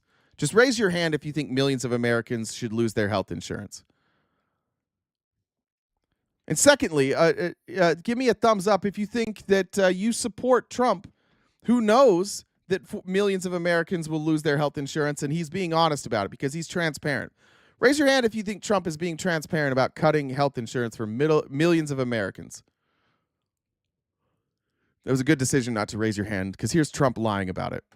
Do you consider some of the proposals on the table in copay and provider tax as a benefit cut? How are you viewing those? No, we are looking at one thing. We're not doing any cutting of anything meaningful. The only thing we're cutting is waste, fraud, and abuse. With Medicaid, waste, fraud, and abuse. There's tremendous waste, fraud, and abuse. There's incompetent things, but we have... Where? See, he just says this to you guys. Ask yourself this question. Don't trust me, but ask yourself the question. When Donald Trump says there's waste, fraud, and abuse in Medicare, now ask yourself this question. Where? Specifically, where have they shown you that there's waste, fraud, and abuse in Medicare? I've looked at it. By the rosiest assumptions. And basically nobody confirms this outside of Trump's administration. 1 million people who are here illegally get some sort of Medicare benefits. And that's under the rosiest of assumptions. That's them. Again, it's a guess. It's difficult to pull that number. But they're going to go high. That leaves 13 million other Americans. That leaves 13 people here with legal status. Okay, fine. Are all of those people are fraudulent? Is it wasteful spending? Is it abuse? Have they explained what the waste, the fraud, and the abuse are? Or is it a case where they just keep saying waste, fraud, and abuse? This is the Jim Jordan thing. Like, they just give you a catchphrase to repeat over and over, and they say it so much that you're like, they wouldn't lie about this publicly. They are backing this up. Ask yourself the question, if you're a Republican here, can you tell me where the waste and the fraud and the abuse are? Have they told you where it is? Because I haven't seen it. Illegal aliens that are multiple killers with multiple murder records getting Medicaid. I don't think anybody minds if we cut that. Why are they getting? They're getting Medicaid in federal prison. Where are they getting Medicaid? How's that working out? If they're multiple time murderers, they're in prison for life, right? So how are they getting Medicaid in prison? I don't get it. How's it? Where's the evidence of this thing happening? See how he just says shit, but they never show you? Again, he said it. Have they showed you this? Just ask yourself that question. Don't trust me, but ask yourself the question. Has he ever showed me these people? Or am I just taking his word for it? I think you're just taking his word for it. The Democrats, on the other hand, are going to destroy it because they're going to leave these people on. We're cutting three things: waste, fraud, and abuse. We're not changing Medicaid, and we're not changing Medicare, and we're not changing Social Security. And if I wanted to do those things, I would have done it during my 4 years that we were. Except for you are. That's a crazy thing to say. He is cutting. I don't even know how to respond to that. Like, he is. And he did try his first time around. He did try. And he did cut. So every single thing that person just said was a lie. And you'll be mad at me. You're going to be mad at me because I have the audacity to be like, are they going to provide evidence for any of this? Yeah, it does. That's the problem, Petey Pablo. Take your shirt off and twist it around like a helicopter. It does sound like common sense. That's the whole fucking problem, is he says things matter-of-factly that you're like, oh, yeah, that makes sense to me. But then you never go check if it's true. Yeah, if we had millions of illegal immigrants getting Medicare and Medicaid, we should stop that. We should not pay for millions of people who are here illegally to get Medicare and Medicaid. If there are murderers on death row getting Medicaid, we should probably put a stop to that. But the question is, have they ever given you any evidence that that's true? Have they ever shown you any evidence at all that those numbers exist? Because I've never seen it, and I look for this shit every fucking day. And if you can't answer it in the chat, if you're still mad at me, I think it's fair to say you're just sheep. If you guys can't cite a source in the chat, if you can't show me where to go find this information, then you don't know where the information is. So you're just trusting him, and you're mad at me for not trusting him. I don't know what that says about you. Here's AOC. She'll explain exactly how they do it. And this is the shit about Christians that drive me fucking nuts. Mike Johnson will sit up there all day, and he'll tell you we're not cutting. And then they go behind closed doors, and they say, look, I told the people we're not cutting Medicaid. And we have to cut $800 billion worth of Medicaid. So we need to figure out a way to message this where what I just said about cutting Medicaid is not true, or is true, but we also need to cut it. So how do we cut something while telling people that we're not cutting it? AOC will explain it. And requirements and many of the ways that they are designing these changes to Medicaid are based on changes in Georgia. Georgia has the third highest number of uninsured Americans in the country. How many of you knew that the chat would lose their fucking minds when we said AOC? Ah! You've already dismissed it. You stop listening. It's crazy shit, guys. Like, you guys are embarrassing. I just have to say AOC and you stop listening. Do you see how programmed you are? Oh, she says it. I don't believe it. All right, well then leave. We're going to learn today. Designing these changes to Medicaid are based on changes in Georgia. Georgia has the third highest number of uninsured Americans in the country. Catastrophic. And that's with the so-called improvements from monthly reporting paperwork requirements to annual paperwork requirements. And so the Republican majority has looked at the state with the third highest number of uninsured Americans and said, that's what we want to model our Medicaid system after. This catastrophic failure. And I understand that the Republican majority— Jedediah, you dumb bitch. She's explaining it. Shut the fuck up. You've asked the same question 18 times, and she's explaining it. Everybody, can somebody mute Jedediah Bell so that he can listen for a second? He's asking for answers while she's giving the answer. I know this is a woman, and I know you're not supposed to listen to a woman. I get it. I know. You're all supposed to. Republicans are all still pretending that AOC's not brilliant, that she's a dummy, like she didn't graduate from Brown, like she's not going to explain this. I know. But just shut up for a second. She's explaining it to you. I even rewound a little bit, Jedediah. Listen. System after this catastrophic failure. And I understand that the Republican majority wants the American public to be sold into accepting this by saying, you know what? We are secretly paying for Medicaid for every Venezuelan in the world, and that there are millions of 8-year-olds getting sex reassignment surgeries on Medicaid dime. And if we just take all of that, that will somehow make your Medicaid, cut that and make your Medicaid better. Sounds ridiculous. Sorry. Said that. Just wanted to. Jedediah knows how to churn butter by hand, and only by hand. He's fucking. We got these Amish out here. They voted for Trump, and now they're using the internet. Because it is. And then they want to say, if you have $1 million house, right? Let's set this cap at $1 million. Okay, cool. I have a question, though. I have another number that I think is interesting. Maybe what if you're getting a $22 million house, inheriting a $22 million house? Because what Republicans are saying is that if we make all of these cuts, we will then shift that and invest it into Medicaid. This is what voting for your own demise looks like. Yeah, Brian. For people who actually deserve it. But if that were true, then the top line number, our budget for Medicaid, would be staying the same, right? We'd be taking from undeserving people and giving it to deserving people, and that should even out. But that's not what's happening in this bill. This bill is cutting nearly $1 trillion in Medicaid spending overall. Why? Because down the hallway, they are trying to finance tax cuts for people who are inheriting $22 million houses. Because in 2017, Republicans and the Trump administration tried to increase the exemption of what you get a tax break on. If you used to inherit an $11 million house, you would get no taxes. You had no taxes on that in that estate tax. They said that's not enough.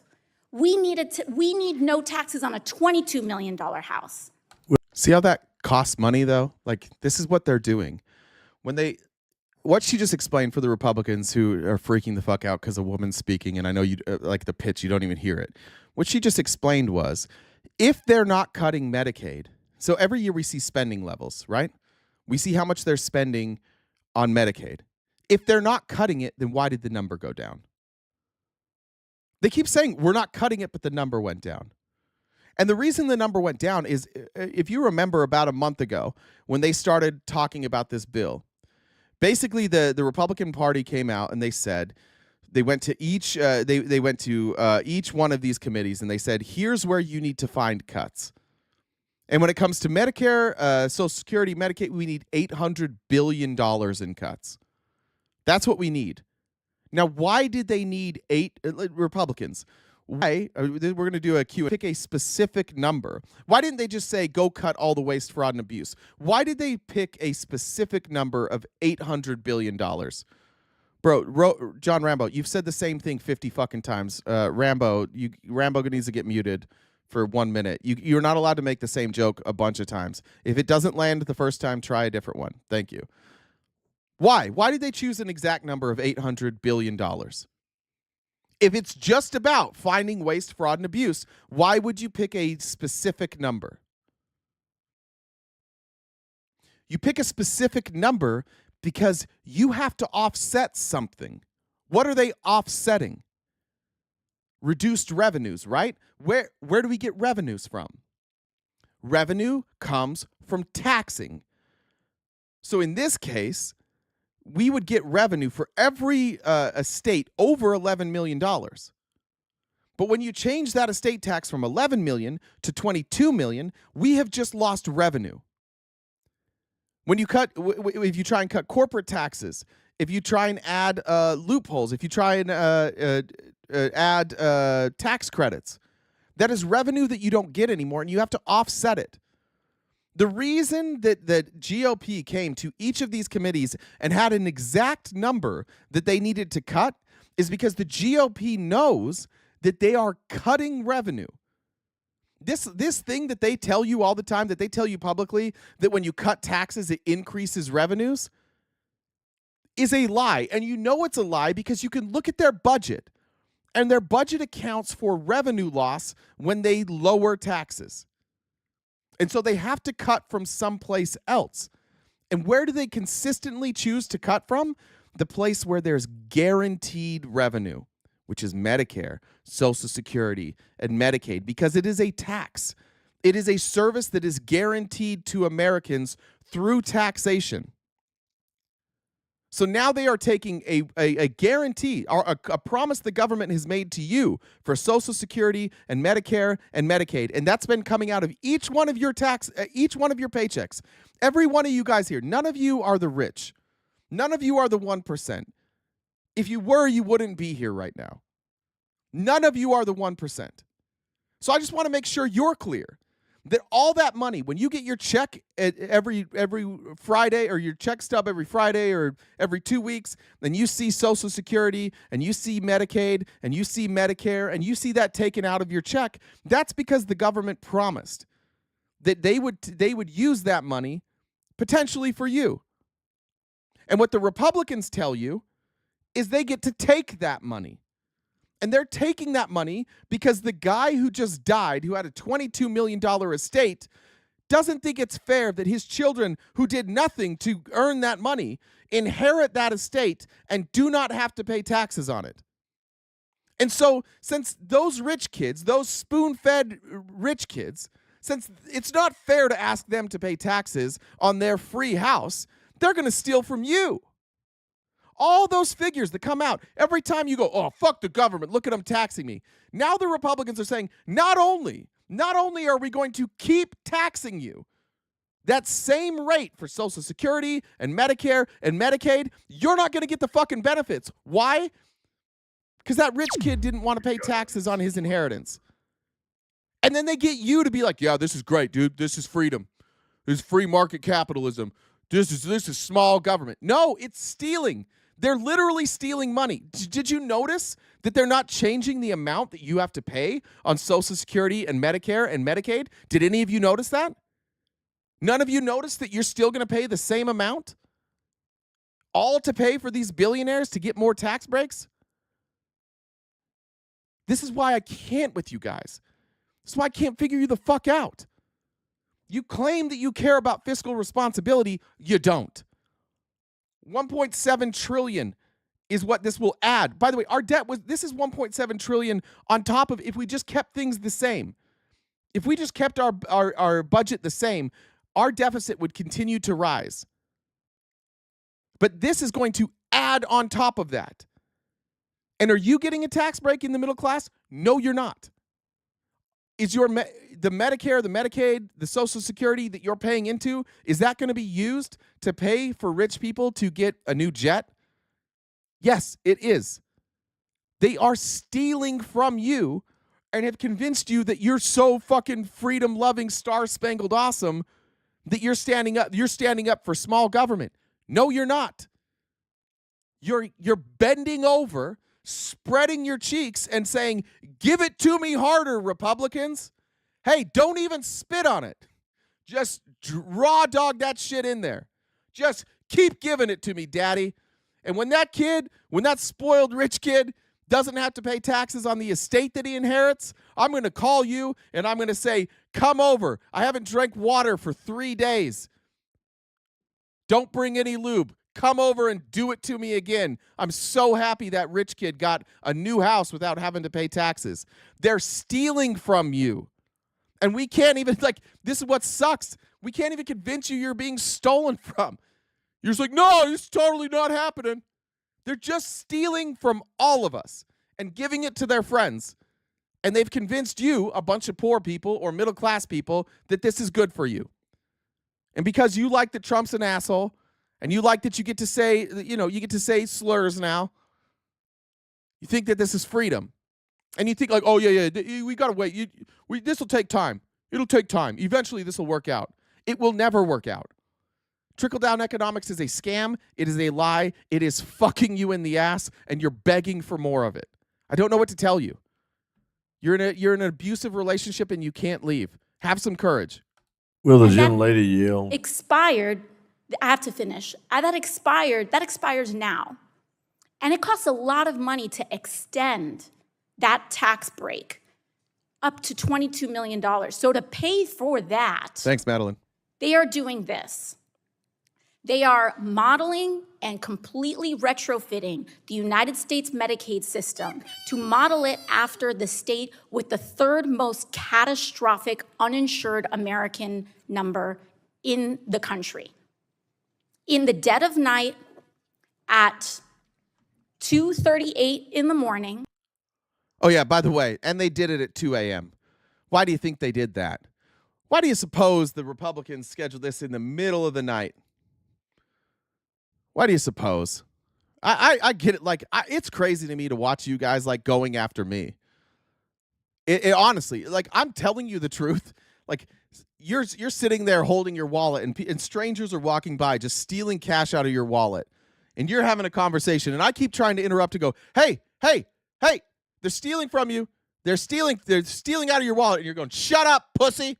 It's like, all right, I'm just trying to help you. They're just stealing from you. And you're mad at me. You think I'm the problem. Not the Republicans who in the dead of the night are taking your hard-earned tax money, that money on your check, and handing it off to their billionaire friends. Not them. They're not the problem. It's me. I'm the problem. All right. This is fucking wild. This is what's going to happen. And we're going to see this all across America. It's already happening, and now it's happening in record numbers. We were there as workers covered the emergency room signs at Midcoast Medical Center in Trinity, Texas. The site of medical workers leaving for the last time, signaling this is one of the latest rural hospitals to shut its doors. I think how sad it is. Marjorie Polvino runs the hospital board. I don't know if I said, Sandra, thank you very much for contributing to democracy. I appreciate it. Sorry for the language, Sandra. I'm sorry. I got a little out of pocket there. My bad. It's a huge impact on the committee. We will lose lives. 400 people a month come here. In the East Texas Piney Woods, Midcoast was more than a building. It was a lifeline where babies were born and where the heart of Kathy Courtney's 90-year-old husband was restarted. Can somebody talk to Mercy and explain that the prostate is not in your balls? Saving his life. How many times have you used this facility recently? I'd say about 6 times in the last 14 months. The closure, hospital officials tell us, was driven by the same factors that have closed other rural hospitals. Low reimbursement rates from elderly patients' Medicare and Medicaid coverage, which made up most of the hospital's budget. Hospitals in urban areas get significantly more reimbursement from their patients who have private insurance, which tends to pay more. Republican proposed cuts to Medicaid could leave more than 8.5 million people uninsured and force even more rural hospitals to close. A new report finds almost 750 rural hospitals are at risk of closing. Courtney's husband is now home and doing well, but the 87-year-old isn't sure she could drive that far if she or her husband of 65 years had another emergency. When your husband had a heart attack recently, how long did it take you all to get here? Probably 10 minutes, 15. And if you had to go to the next closest hospital, how long would that have taken? Over a half an hour. Is that the difference between perhaps life and death? I would say it is. So, Janet, when these rural hospitals close and folks end up having to drive a long way, what's the overall impact on their health as a result? Remember, rural counties. Who are those people mostly in rural counties? You guys have all seen it. You're all in here. Trump won, it was like 200 and something counties to like 70. Trump dominates rural counties. And this is the hell of it. Like, it's people in rural areas who are going to lose not just their health care. They might lose their health care. They're going to lose hospitals because hospitals rely in rural areas and places where cost of living is lower. Hospitals rely on Medicare and Medicaid in order to stay open. So this is in Trump country. We're begging you. I live in Metro Phoenix, okay? This isn't happening to me. But we're begging you guys. We're begging Trump country to realize that he's just walking you to death. And you don't care. You are so obsessed with retribution for this guy. Like, it's not, and nothing's fair. Nothing's fair, so we're going to fight for Trump. He's just killing you. It's fine. We don't care. We don't care. We just don't believe it. And I think it's going to be too late for a lot of you. A lot of you, it's going to be too late. Like, the hospital will close. You're healthy now. Maybe later on down the road, you or somebody that you love get a diagnosis. Or maybe somebody that you love has a heart attack. Or somebody you love has some sort of allergic outbreak. And the nearest hospital is 2 hours away and you just can't make it. All because we got to give some rich people another tax break. Amy said over 700 rural hospitals are at risk. It's not the city hospitals that will close. Good point. We knew nothing said. My uncle's start Vulcan, this inheritance tax going away would help me if I still voted against Trump. I'm not sure. I think that auto-corrected somewhere. I'm not 100% sure. Message Jen with what you were trying to say there. They often give up on preventative care, things like regular checkups, and that can lead to the delayed Thanks, Jen Starr. diagnosis of something like a serious illness like cancer. What about the effect of these hospitals closing on the community, Janet? It is beyond the hospital. These hospital workers shopped in the stores, they ate in the restaurants. If they move to a new area for a new job, that affects the real estate market, the school district, property taxes. These rural hospitals are more than health care. They really are the heartbeat of the community. Okay, Janet Shamlin reporting tonight. Thank you. Now, some audio has been released because Republicans are lying to you, and they get caught lying all the time. And sometimes they get caught on a hot mic. This is Ron Johnson. And this is Ron Johnson explaining exactly what Mike Johnson and Donald Trump won't say publicly, is that, yeah, we're gonna take this money, this money for tax breaks. We're gonna steal from Medicare and Medicaid. Here he is on a hot mic explaining exactly what they're doing. If you really look at it, look at the numbers, and I look at the numbers, we will actually increase the deficit over the next 10 years, going from right now $37 trillion in debt. CBO says we'll be at 59. My guess is we'd probably increase that by about $4 trillion with the big new deal, or the big beautiful bill. That puts us at 62 to 60. Sorry, Benny. Thank you for covering this. Benny says the prostate is not in the balls, but can be founded and massaged via the anus. Doing a come here motion with 1, 2, 3, or 4. Normally, you're welcome, depending on your comfortability. Do it. Sorry, I didn't see the camera. It's 1, 2, 3, or 4. 4 if you're adventurous, I think. Thank you, Benny, for explaining where the prostate is. And sorry, that giggle came late. And then Kurt said, "We the people will be Trump's next bankruptcy." $63 trillion. Again, you have to be honest. And by the way, I know Buck at the end of the show, or I think he might have asked me this last time, well, what are you going to cut? It's impossible to say, Medicaid absolutely have to go after that. But what you need is a process.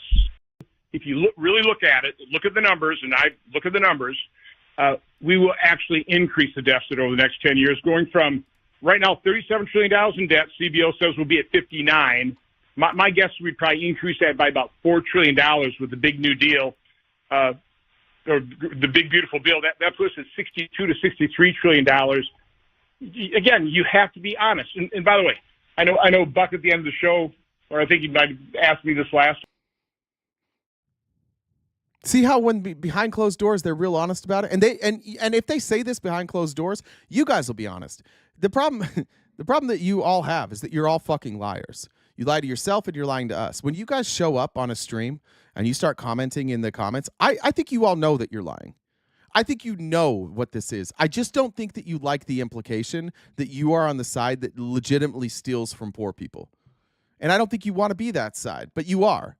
Like, you are the side that's full of Christian megachurches. You are the side of tax breaks for the rich. You are the side of not giving people adequate medical care. You guys will pay for anything as long as it doesn't go to poor people. In fact, most of the money that you love spending goes to bomb poor people. I think you just don't like poor people. And ironically, a lot of you are poor. Statistically, Trump supporters are poorer than the average American. You are some of the poorest among us. And I don't know if it's self-hatred. I don't know if it's self-loathing. I don't know if it's just like you don't want to admit that you are poor and that you may need government assistance at some point. I don't know what it is. But for some reason, they've convinced you that the best thing for you is that all the rich people get the money. Somehow they've convinced you that. Like, we need to set up a system that makes it easier for rich people to get more rich and harder for poor people to get outside of their current economic situation. And somehow they've convinced you that it must be your fault. I just have a little self-respect. If you are here and you are poor, I'm telling you, it's not your fault. It could be partly your fault. There are a lot of fucking rich people, though, who are rich and it's not their fault. They just are rich. This guy, for example. When you inherit hundreds of millions of dollars, it's useful. You can be a fucking moron and still make it through life. As long as you don't have any morals whatsoever. As long as you're comfortable stealing from poor people, fucking over a small business, in order to maintain your wealth, you can continue to be this guy.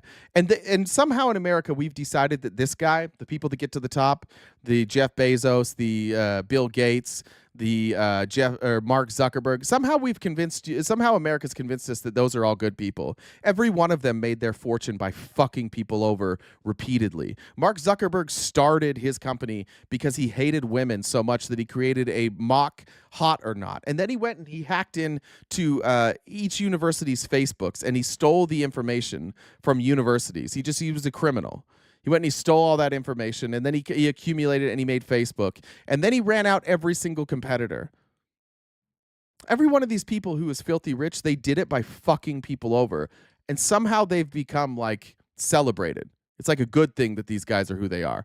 We all celebrate that type of shit. But somebody who just, like, works their whole life and does fine, and they don't fuck anybody over, and they pay losses out of their own pocket because they don't ever want to hurt somebody. Somehow, like, those are the bad guy. These are the people that you celebrate in private. These are the people that you tell your friends. These are your friends that you respect.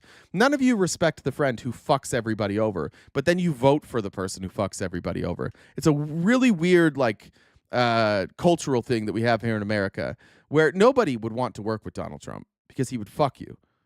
He would steal your money. Nobody would want to do business with him. But because he's such a absolute crook that you're like, oh, well, it's nice. He's so good at being a crook that it'll benefit us. But then it doesn't benefit you, and you can't, and you still won't stop.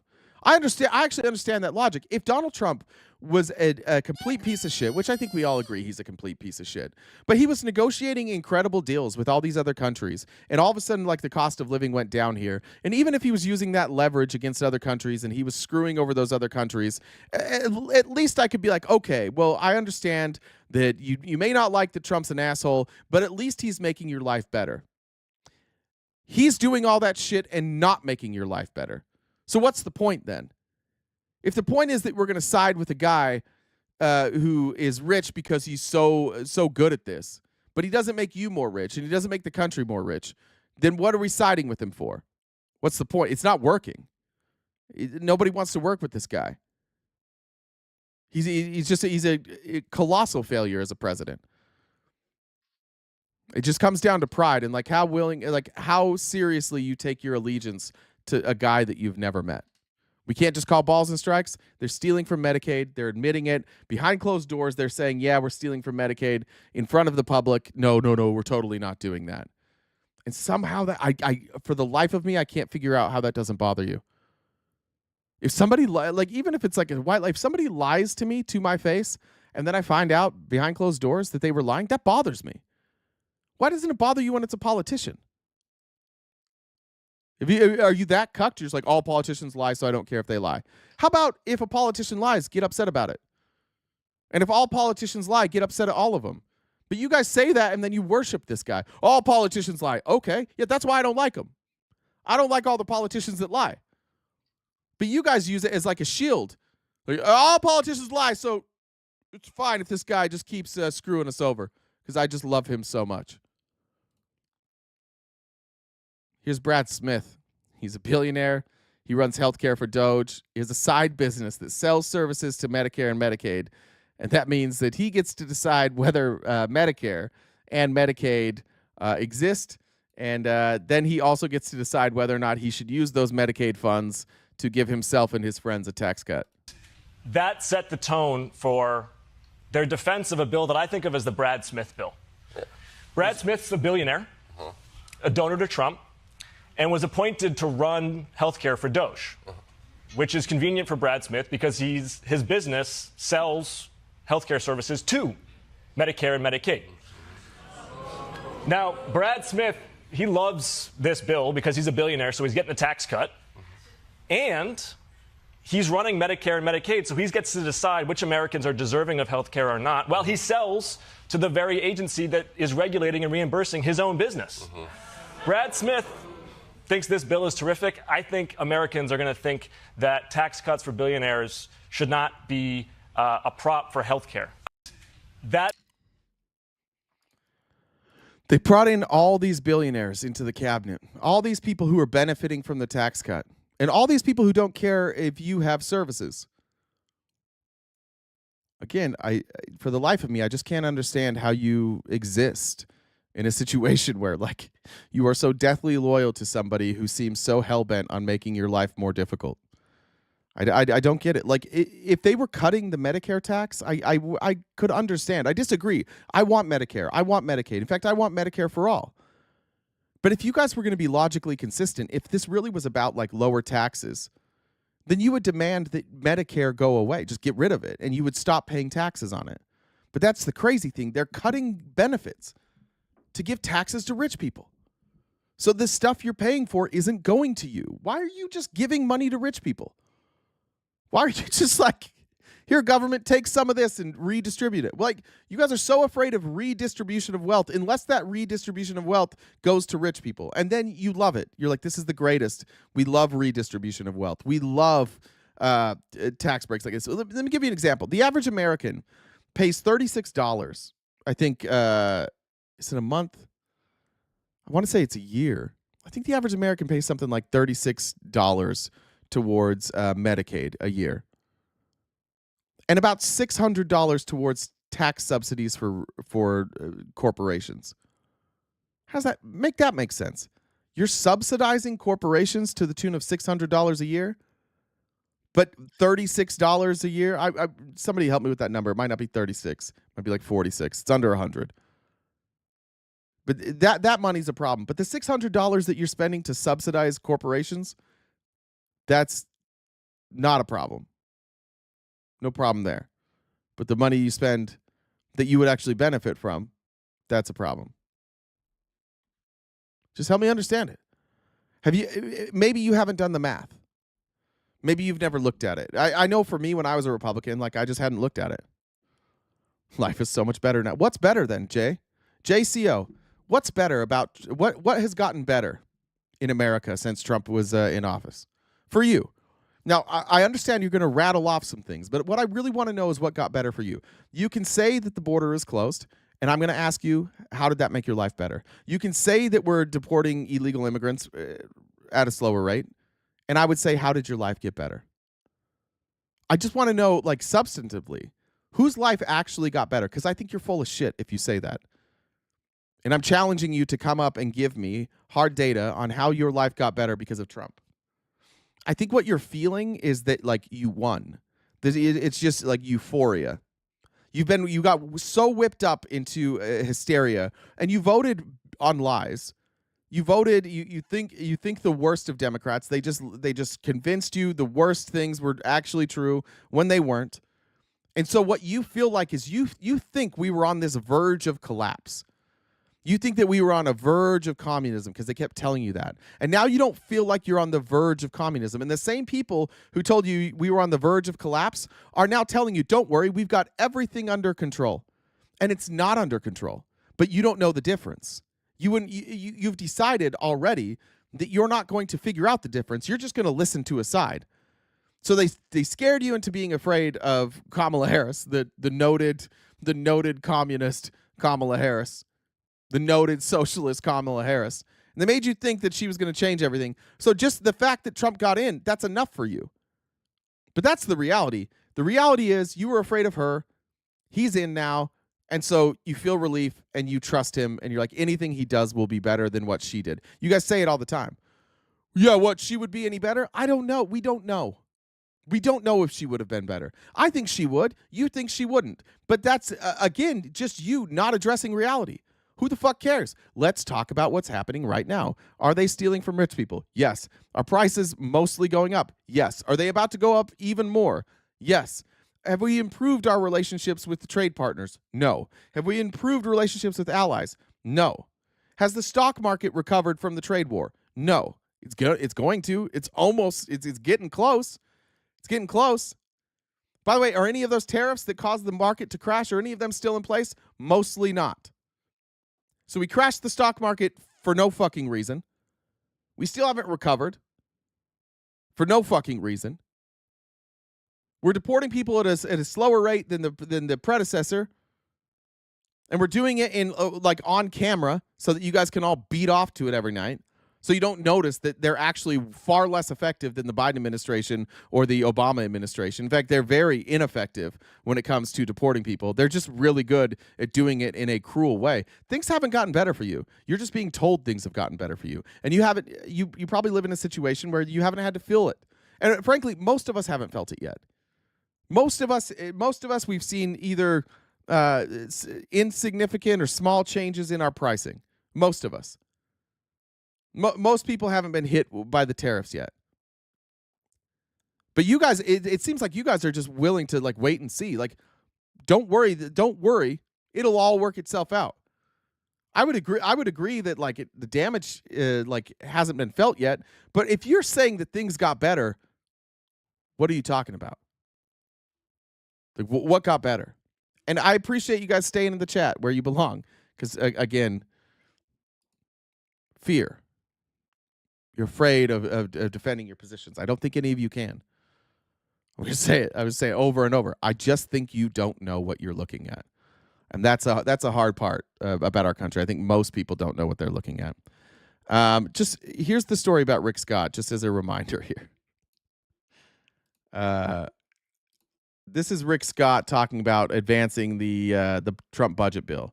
He was the CEO of Columbia HCA, the company that defrauded Medicare and Medicaid so extensively that it earned 14 felony convictions and $1.7 billion in fines. So here is a filthy rich person who is not going to feel the effects of any of this, who could give a fuck about Social Security or Medicare or Medicaid, who will never have to depend on it. His children will probably never have to depend on it. And so naturally, this is the guy who we should be listening to. Of course, one of the sticking points is this business about paying able-bodied 30-year-old men without dependents welfare with no work requirement. Why do some of your colleagues have a problem with that? It doesn't make sense to me. Number one is if you don't want to work, you're the one that decided you don't want health care. Right.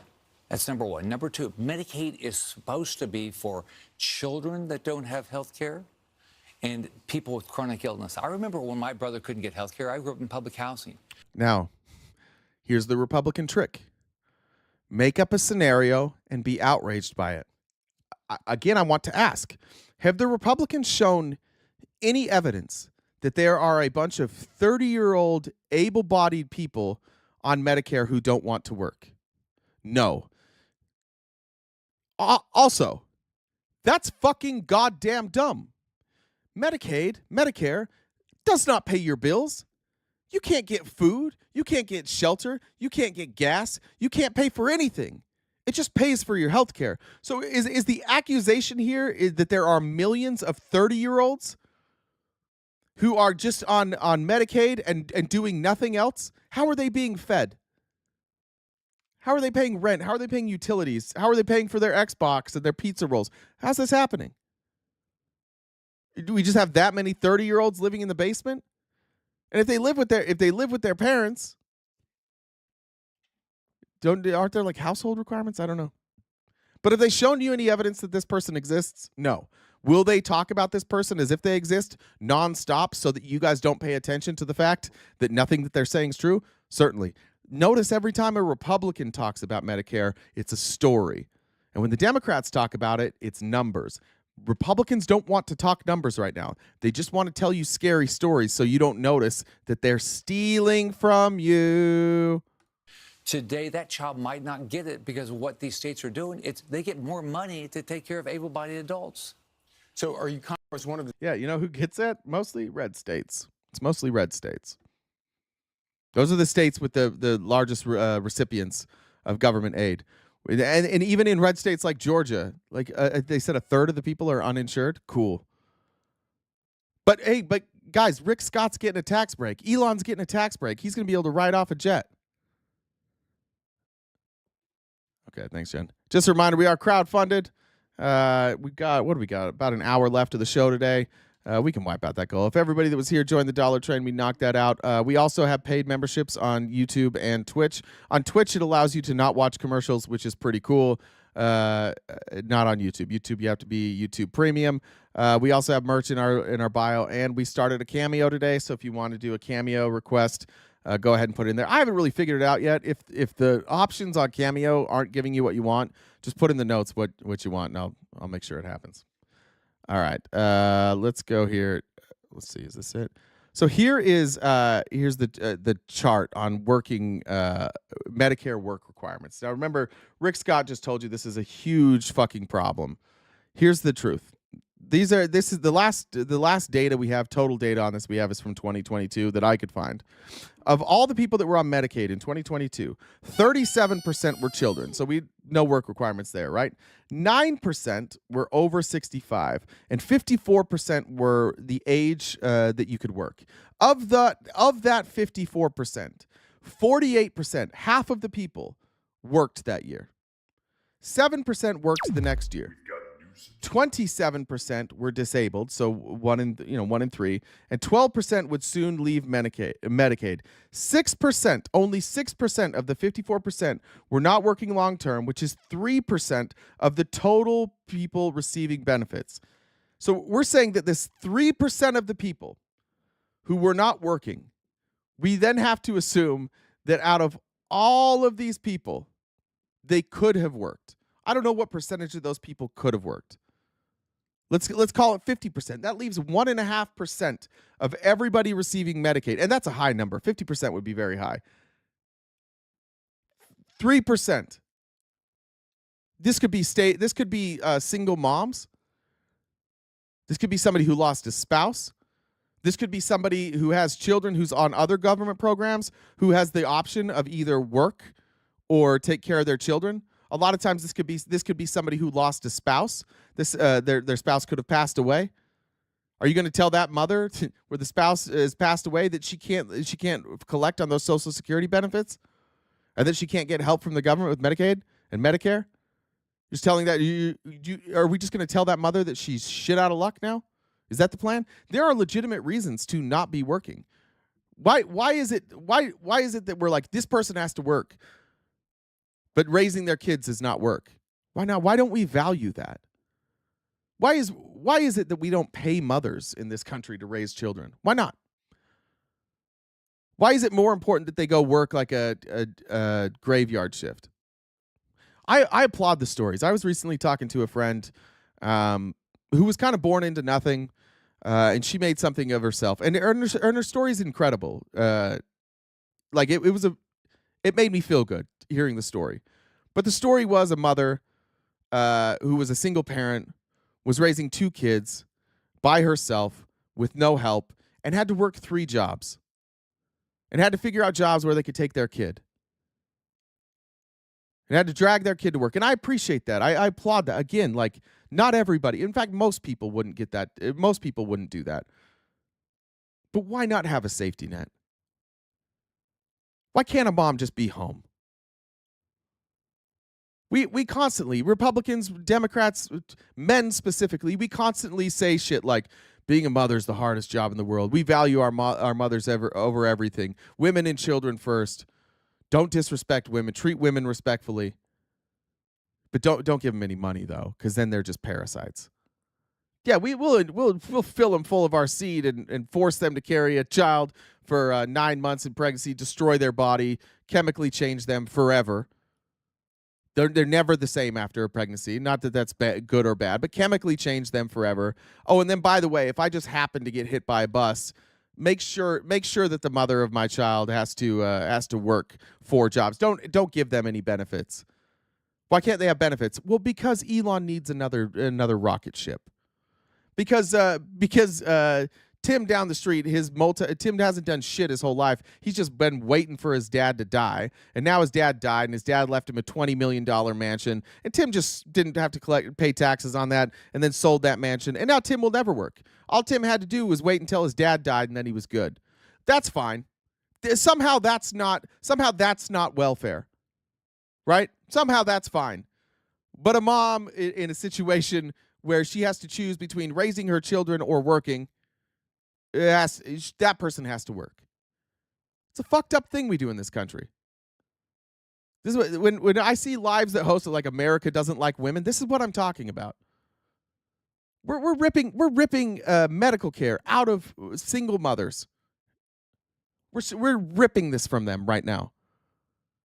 And again, I love the story of the single mother who made it, who didn't rely on government assistance, who's proud of not relying on government assistance. I think that's admirable.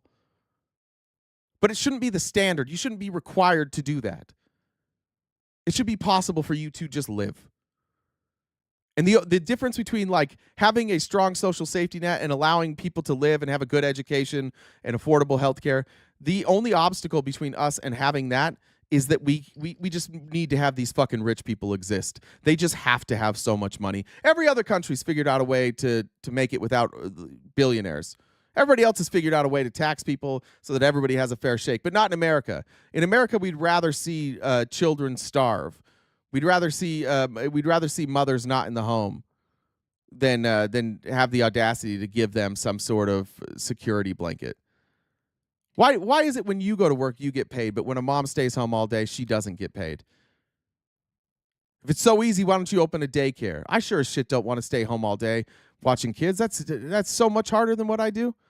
But yeah, let's not assign a dollar value to that. Let's not pay any money towards that. In fact, let's make sure that the Republican Party, which is completely run by men, every once in a while you bring a woman in there. Let's just make sure that we don't give any benefits to women.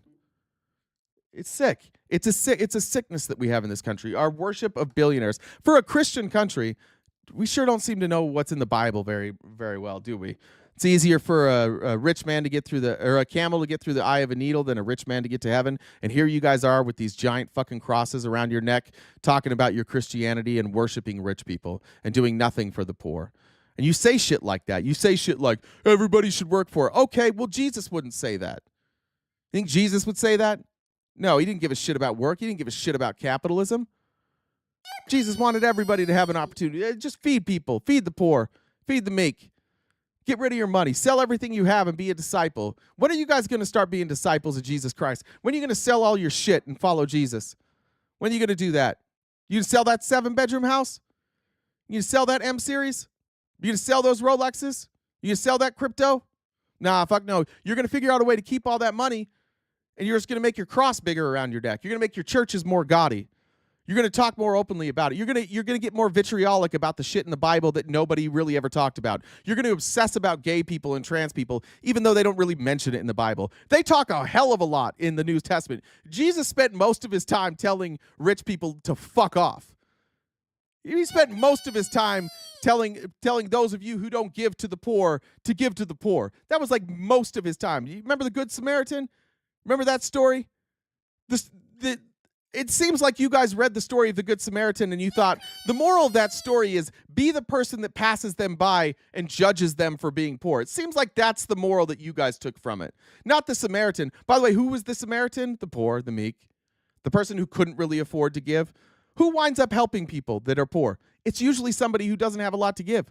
Ever been to a soup kitchen? Ever been to like what do you call it? Not a soup kitchen, what are they called? Like a food, why is this so hard to come up with? What am I, like a warehouse, food warehouse? Where am I having a storehouse? I'm thinking of the Mormon word. It's called Bishop's Storehouse, but what are we calling it? Anyways, you ever go there? You ever see food pantry? Jesus Food bank. Christ. Food bank, food pantry. Thank you. Who's running that? Is it ever a wealthy person? No. It's always like some school teacher who takes spends 4 hours after school helping. It's always someone meek. It's always somebody who doesn't give a shit about money. It's absolutely bananas that the party with the crosses around their neck are fighting so hard to rip money out of poor people's hands and give it to the rich. I don't think you read the book. I think you missed the whole fucking thing. If you guys read the Bible and you acted as if like Jesus taught you, I don't think I would have so much animosity towards religious people. But to see the religious people in here show up every day and just be bigots and then demonize poor people, I think you missed the whole thing. I think you missed the whole point. Jamar said, these people just want to see us live like Handmaid's Tale. Yeah. Amy Lynn said, but what happens when that single mother gets in a car accident and can't work? Takes years to get disability. That's right. We got to make that process a lot harder, don't we, Amy Lynn? We got to make sure that we don't get her money quickly. Joseph said, it's insane that Scott has the balls to talk about this after committing the largest Medicare scam in history. Literally no shame. Hope said, MAGA pushing Jay up the algo, almost 11K subs. Thank you. Yeah, I appreciate you, MAGA. You guys have been great to me. All right.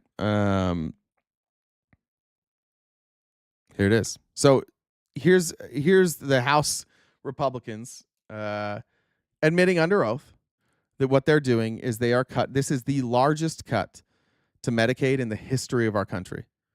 Remember, we started this segment by Donald Trump saying we're not cutting. And now, when they're under oath, it's the largest cut in history.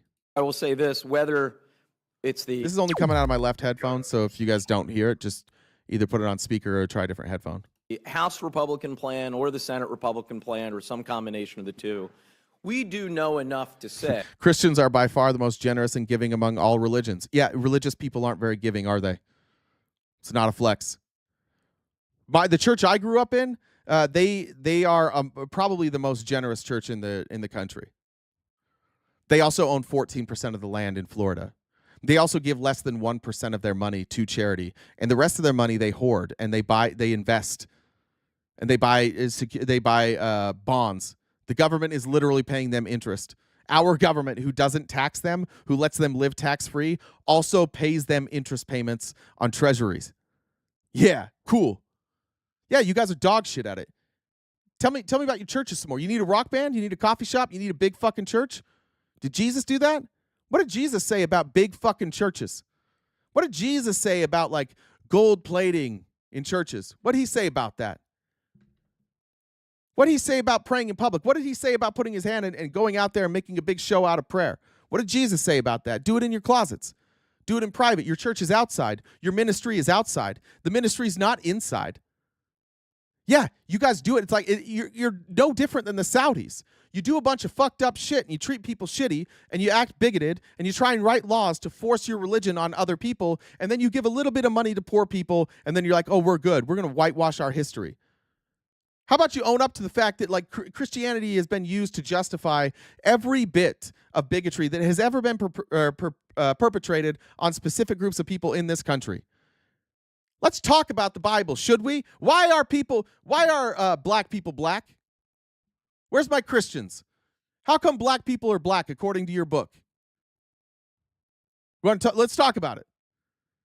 We give money to poor people sometimes. Yeah. Yeah, to cover up your bigotry. Black people are black because Cain killed Abel. And then he was marked. And his ancestors were marked. And they were marked with dark skin to show that they were the bad guys. That's why black people are black, isn't it? According to your book. But no. You guys on Thanksgiving, you guys go and you serve a meal. Awesome. I don't care. When Texas is shut down, look at Austin, Texas. How many churches are opening up their doors to take care of the unhoused? You think Jesus would be in the church, be like, don't let them in here. They're grungy and dirty, and they probably do drugs. You think Jesus would do that? You guys are so far removed from what Jesus taught in the Bible. He's unrecognizable to you. You are now the party that demonizes communism. Jesus was a fucking communist.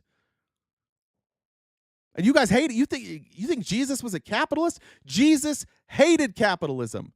It's like the only thing from the Bible that you could take from, like, if you want to try and figure out like Jesus's political ideology, there's a couple things you know about Jesus. One, he wasn't worried about money. Two, he hated people who hoarded money and treated people poorly.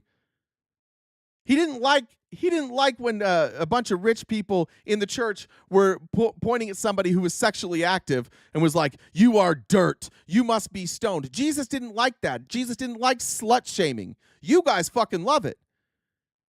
Jesus never went after people. Jesus never advocated for laws to be changed to go after anybody but the rich. And here you guys are celebrating the rich. You are so far removed from the teachings of that book that it's unrecognizable. If Jesus came back today, he would be on our side, and you'd be like, oh, they brainwashed him. Those libs brainwashed him. He just hates Trump. He's just anti-Trump. That's what you would say about him. You guys have no clue. I'm so tired of you guys with the cross in your profile. Take it out of there. You missed the whole goddamn story. The whole thing you missed. I'm far more Christian now that I'm not a member of my religion. Far more. I'm a much better person now that I actually have to address the reality of like, oh, you get one life and you get to live it. You get to live this one life. And people will remember you. Nobody remembers you for how much money you have. They remember you, the people that you're around, for how you treat others. And when people go back, and by the way, we're public, so when people go back and they read your Facebook status, and you're like, it's Adam and Eve, not Adam and Steve, 40 years from now, they're going to be like, that guy's a fucking idiot. But what if your Facebook status was like, hey, we should take care of these poor people. Look at all these unhoused people out here. We should do something about that. I'm going to lobby the government to give more money to these poor people and tax the rich.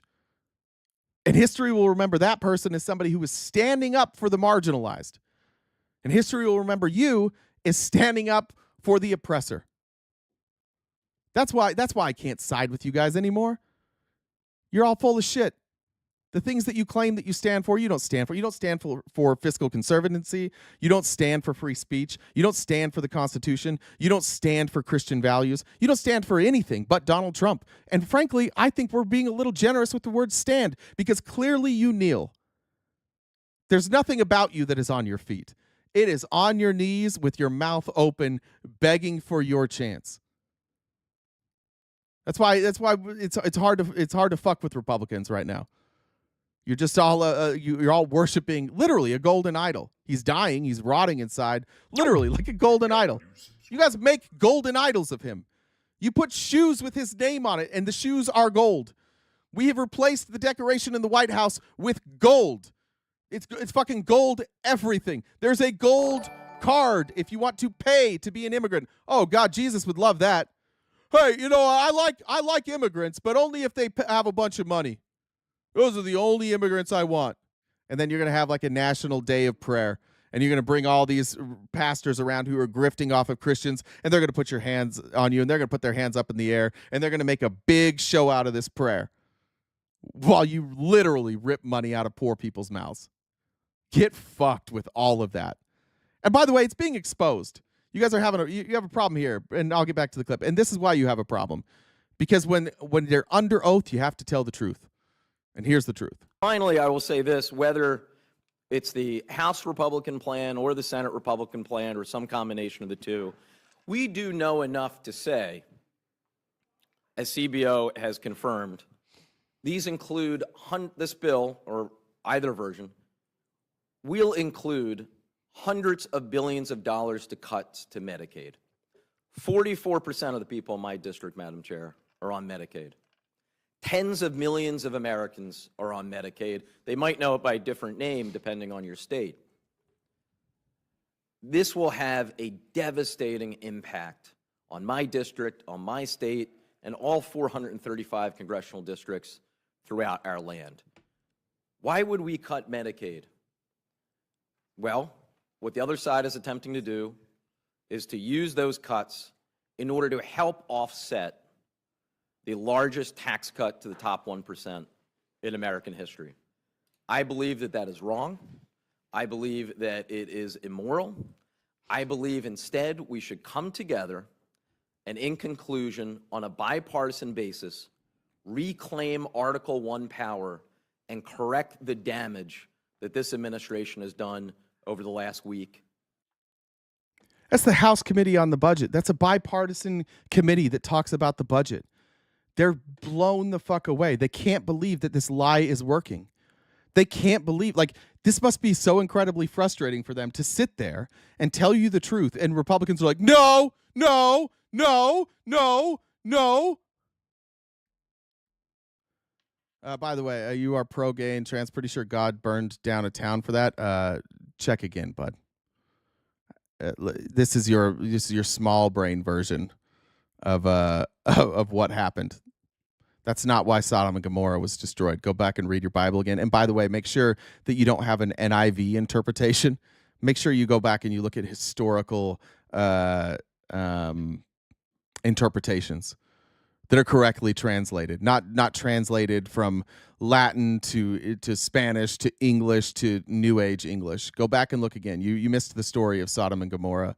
The story of Sodom and Gomorrah, and this is how you guys do it every fucking time. By the way, it's a terrible story. But let's talk about the story of Sodom and Gomorrah. The story of Sodom and Gomorrah is that God was telling somebody that these folks, Lot and his family, that they were surrounded by people who weren't living correctly. And so God said, we're going to start a new civilization because there's only a few of you. So we're going to go out and this is a test of your faith. You're going to leave everything that's comfortable for you. You're going to sell your house, or not even sell it. You're going to leave behind your house, your wealth, your riches. And we're going to see if you're willing to be poor for me. And Lot was like, yeah, I'm willing to be poor for you, God. I'll leave everything behind, God. And then they left.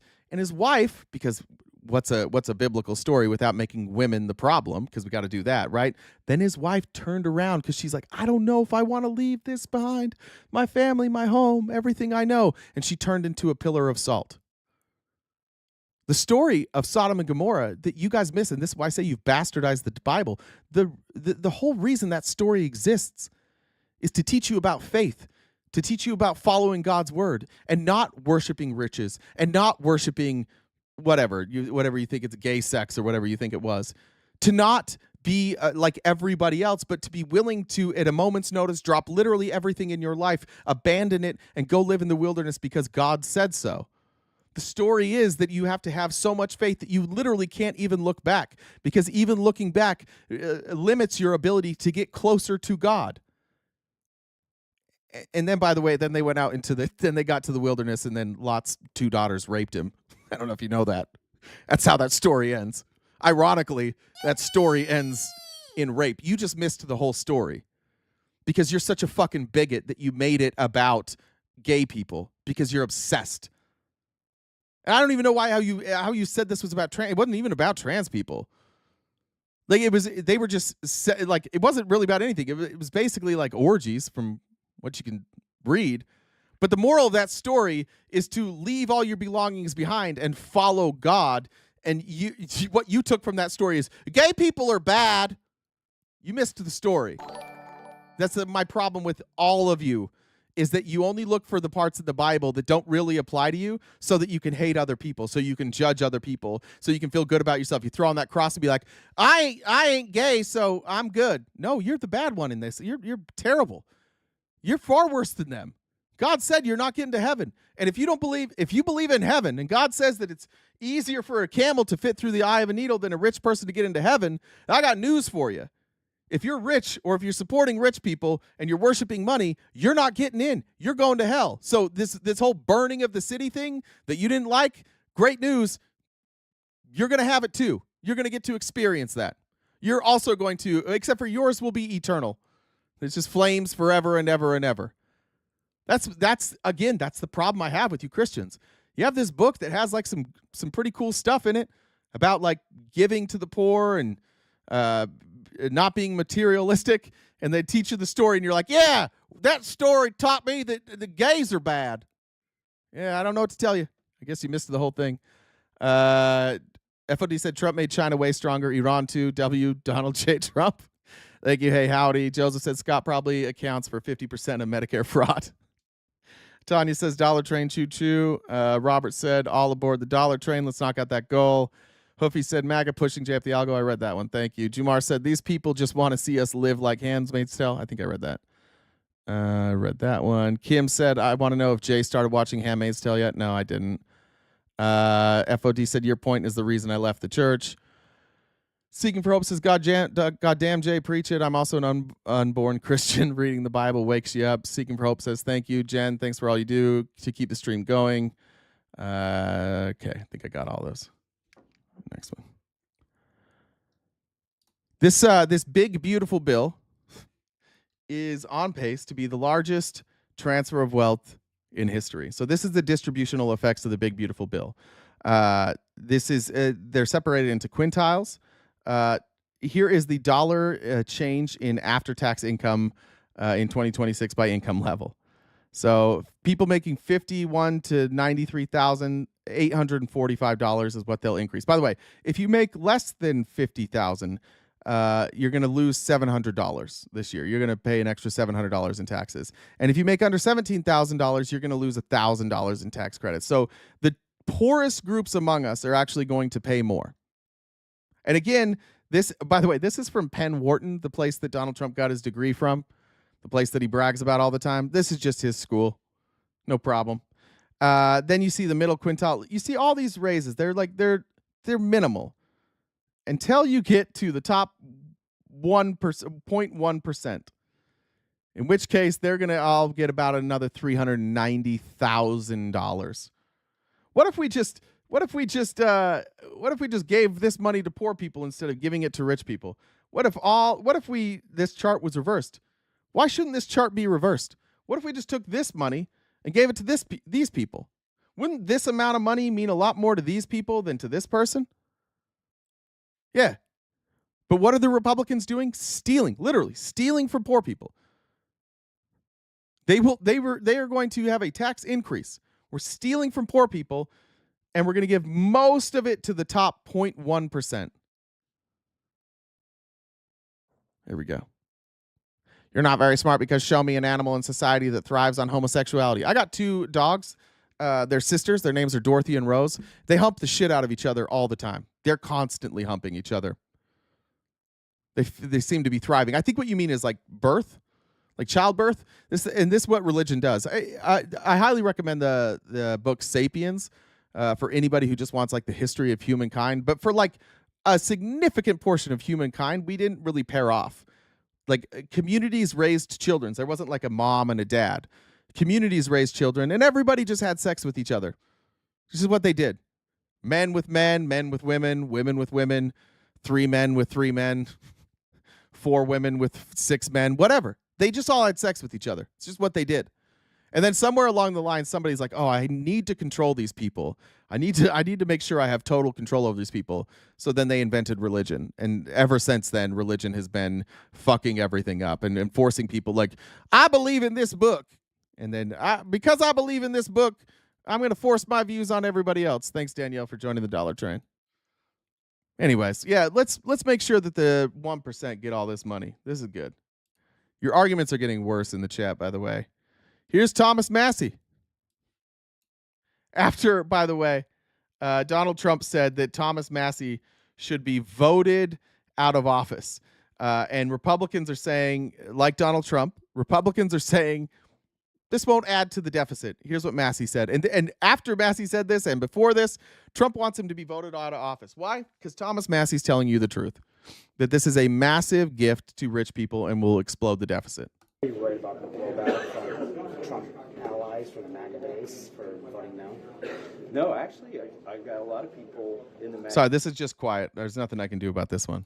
base who realize that we could have done this differently. We could extend the tax cuts and paid for them, but instead we're not. I mean, over here, the people in favor of this bill say that under the policies of this bill, we're going to add $20 trillion to debt over the next 10 years, which is $3.5 to $5 trillion more than would have been added otherwise. This is deficit neutral. Yeah, that's a joke. That's a joke. Yeah. What happens when a Republican says, what happens when a Republican corrects Donald Trump? Donald Trump goes online and says, this person must be removed from office. You guys used to really like Thomas Massie. You guys still like Thomas Massie? Thomas Massie's saying the same shit I'm saying. I hope you guys I hope you hold that same energy for him, because he's saying the same thing. Here's Trump talking about Massie. And Trump also saying he's a fiscal hawk. Let me just be very clear about something. Donald Trump has been in massive debt his entire life. He runs on debt. He's lived off of debt his entire life. Donald Trump doesn't actually really know how to operate a profitable business. He just lives off of debt. When he entered office, he was $1.8 billion in debt.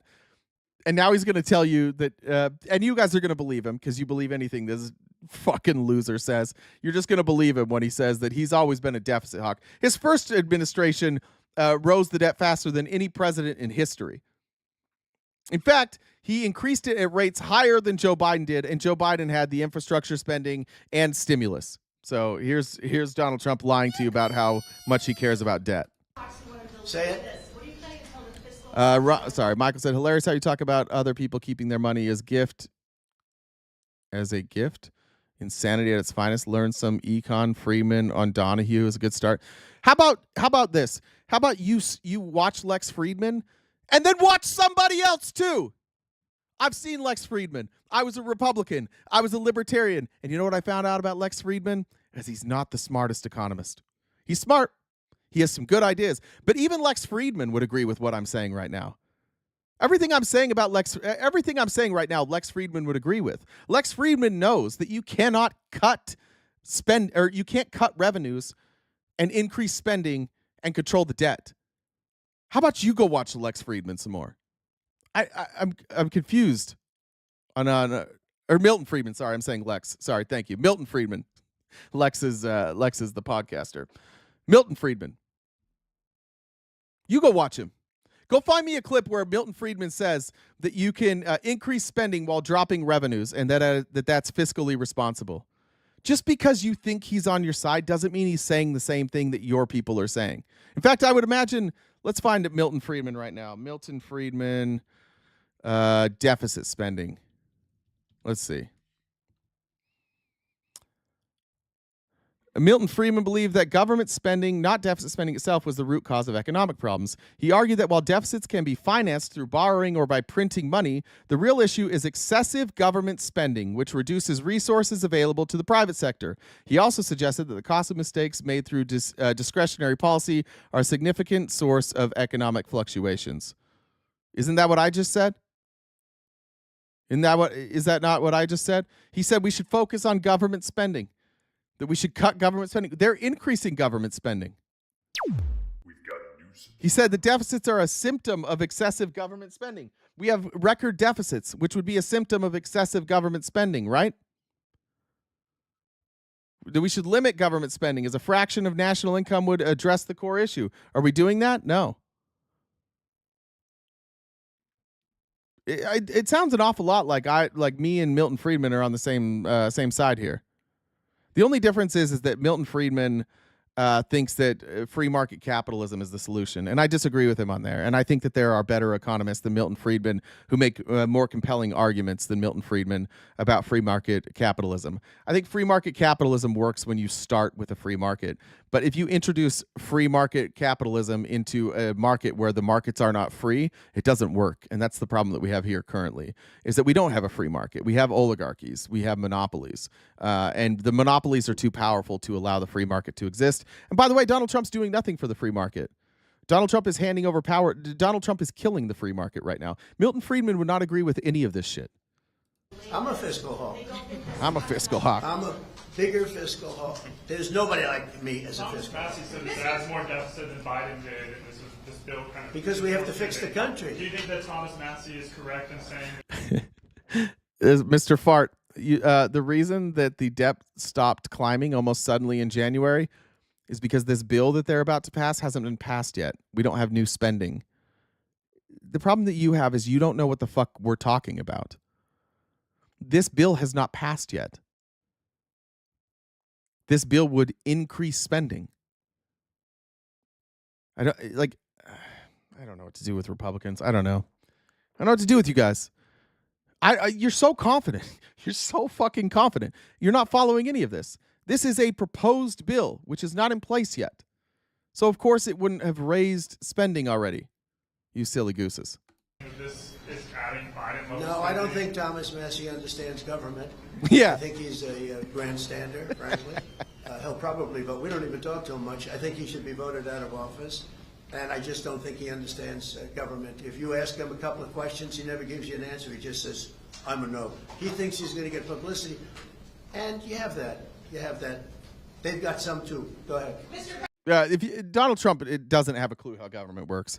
I will $100 if somebody can show me Donald Trump. I've offered this a million times, but $100 if somebody can send me a video of Donald Trump explaining how the government functions in any detail. It's got to be some sort of detail.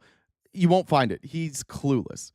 Donald Trump just says he knows the most about everything. We've all seen those clips, but nobody knows economics more than me. Nobody knows nuclear power more than me. Nobody knows leverage more than me. Nobody knows the court system more than me. Nobody knows the justice system more than me. Nobody knows the border better than me. Nobody understands science better than me. This guy just says that he understands things, and it's pretty clear that he understands almost nothing. His own school, where he claims, I went to the best school. I went to the Wharton School of Business, the best school in the country.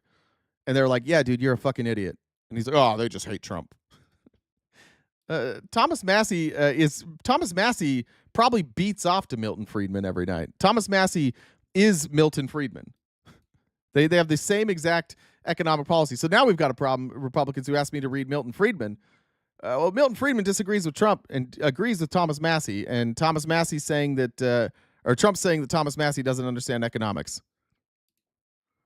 It sounds like an internal fight there. Anyways, Trump the fiscal hawk. Let's see. How much time? We don't have a ton more time. Let me get to this. I want to get to the congressional hearings with Marco Rubio. Let me just say this. Marco Rubio is legitimately the only person in the Trump administration who can explain what he's doing. I disagree with a lot of what Marco Rubio is doing, and I do think that Marco Rubio has changed his positions from previous years, and I think that's a fair criticism. But I will say that Marco Rubio is the only person that is going into these congressional hearings that can answer questions. Here is Van Hollen. You'll remember Van Hollen is the person who went and met with Abrego Garcia, and he's confronting Marco Rubio. Van Hollen worked with Rubio in the Senate. He voted to confirm Rubio in the Senate, and now he's frustrated. I have to tell you directly and personally that I regret voting for you for Secretary of State. I yield back. May I respond?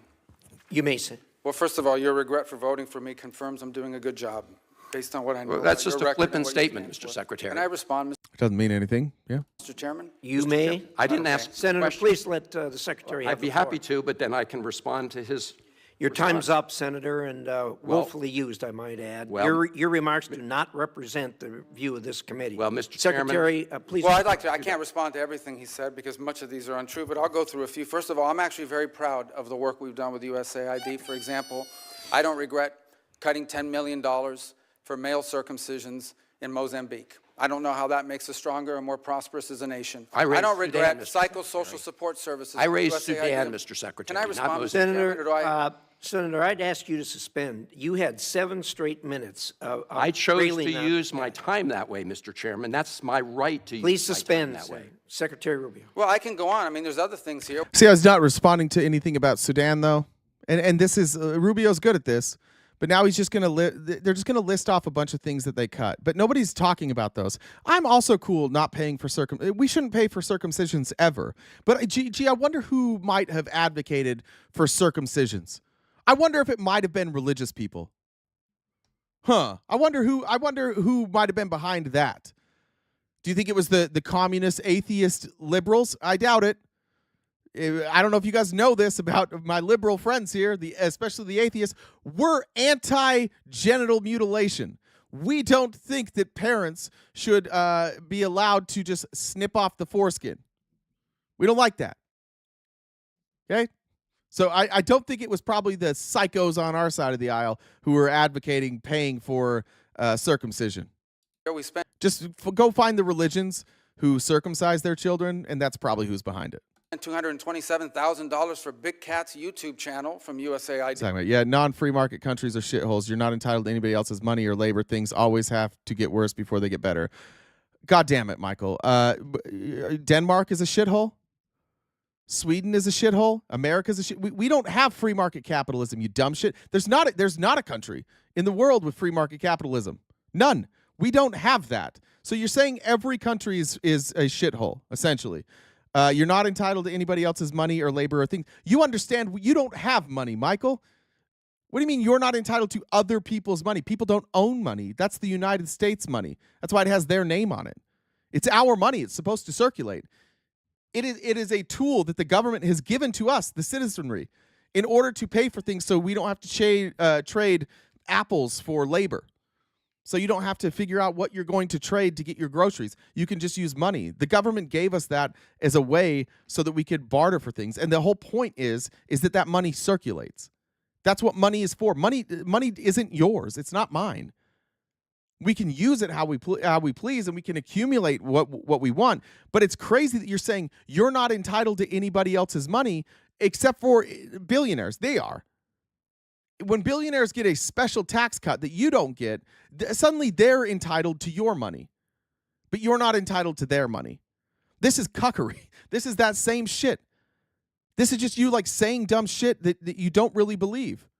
If you believe that, then you would be with me right now. You'd be like, that's right. These billionaires should not get special privileges.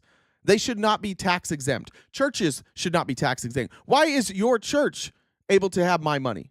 Why does your church get tax breaks? I don't believe in that shit. Why don't they have to pay taxes? You're very comfortable with other people getting your money, just not when it's rich. Just when rich people are being taxed. Then it's suddenly a fucking problem. We spent $14 million for social cohesion in Mali, whatever that. Sorry, I didn't mean to offend the communists. Hell that means. So I can go on and on. I got the list here, and there's more. I didn't even bring the whole list. In the case of El Salvador, absolutely. Absolutely. We deported gang members, including the one you had a margarita with. And that guy is a human trafficker, and that guy is a gangbanger, and the evidence is going to be clear in the days to come. Let's cover a couple things there. One, Marco Rubio just admitted that they have not presented evidence that that person is a member of a gang or a human trafficker. Two, those weren't margaritas. He's just lying. Why is it that somebody can sit in front of Congress and make claims that they don't have to make in court? It's fine if you want to make that claim. Where's the evidence? Was he ever charged with human trafficking? Was he ever charged with being in a gang? Nope. Any gang related? In fact, being in a gang is not a crime. You can join a gang and it's not a crime. Did you know that? Did you know that being in a gang is not a crime? If you're not offering material support, if you're not taking part in criminal activities, which Abrego Garcia, it seems that his criminal activities were at home. It seems like when he left the house, he wasn't that dangerous. When he came home, he was dangerous.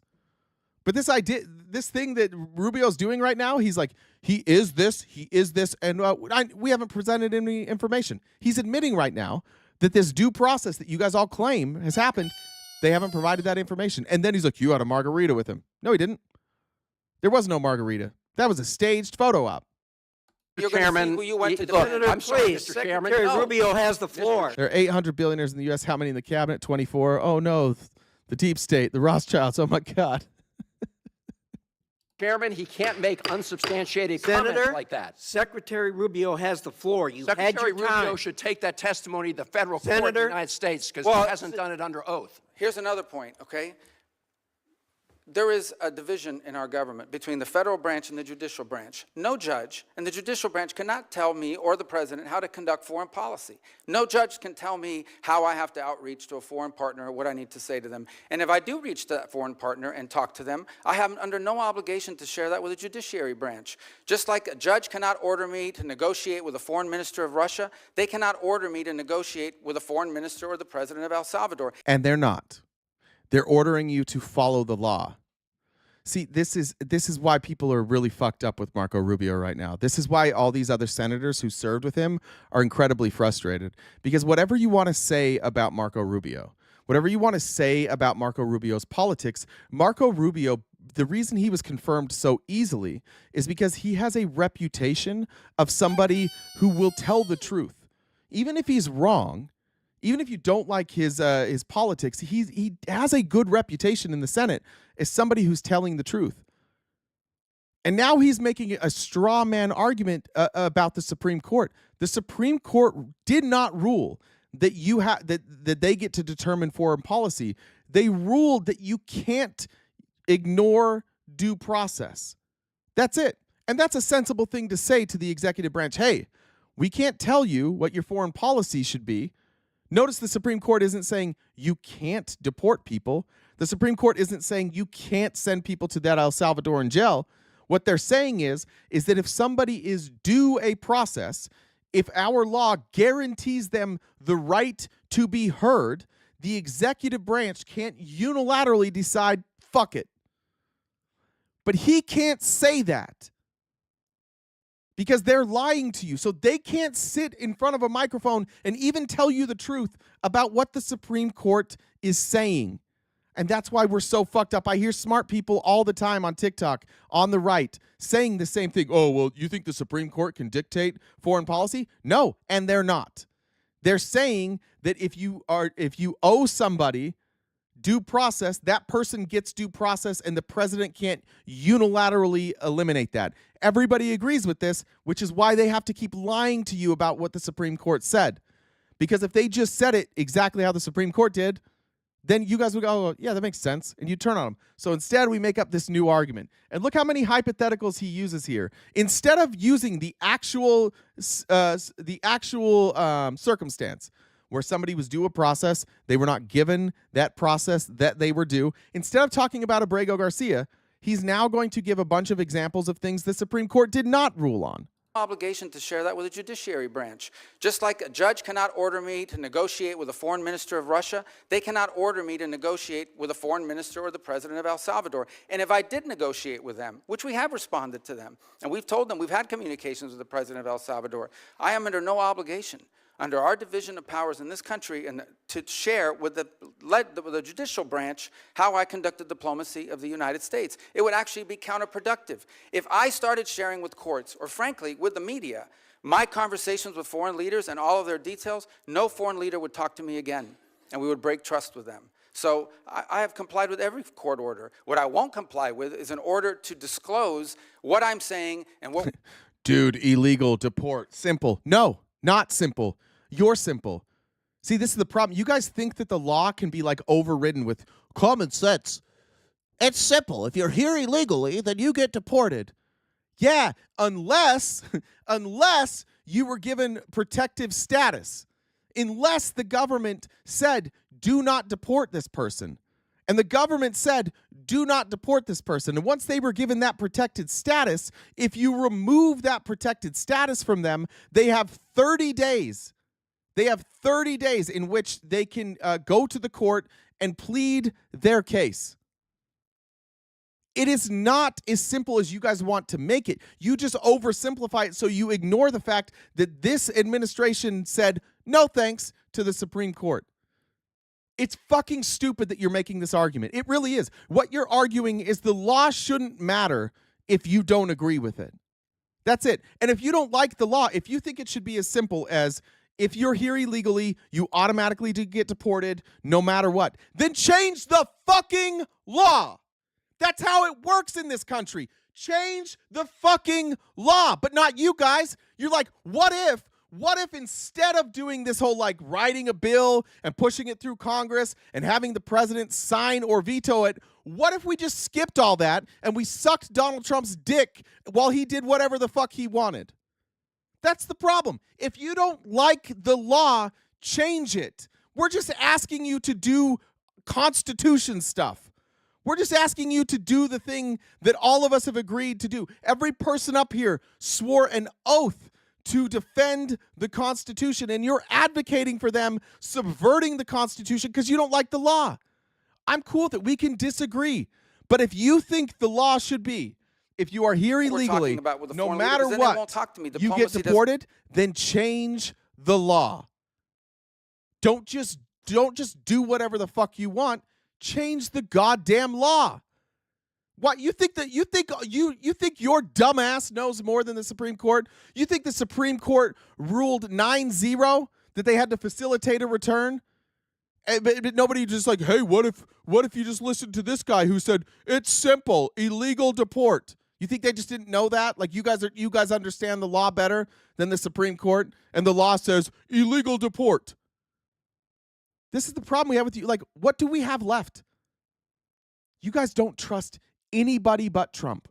If the Supreme Court rules and he says no, you don't give a fuck. If Congress impeaches him, you don't give a fuck. If he goes to court in front of a jury of his peers and he's found guilty, you don't give a fuck. There's nothing that you give a fuck about other than that Donald Trump gets what he wants, and it's not benefiting you. You're just cucks for a rich guy for no reason. And this is why Marco Rubio is stumbling here. This is why Marco Rubio doesn't want to address Abrego Garcia. It's why he wants to make up all these other scenarios that definitely are not happening. It doesn't work that way. About the student visas, let me say this. I don't deport anybody, and I don't snatch anybody. The State Department does not have officers in the street snatching everybody. What I do is revoke visas, and it's very simple. A visa is not a right. It is a privilege. People apply for student visas to come into the United States and study. Correct. And if you tell me that you're coming to the United States... Now we're on students, by the way. Now we're talking about free speech. Now what Marco Rubio is about to do is tell you that if you come to this country and some people in this country don't like your speech... By the way, what's the polling at with Palestine? Let's see. What percentage of Americans support a ceasefire? All right, let's see.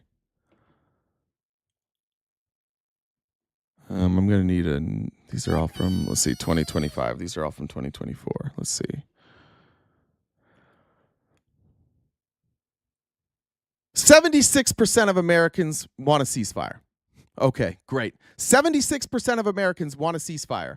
That's what they were advocating for. They were advocating that until there was a ceasefire, that these universities that they went to school at stopped or just decoupled from Israel. That's it.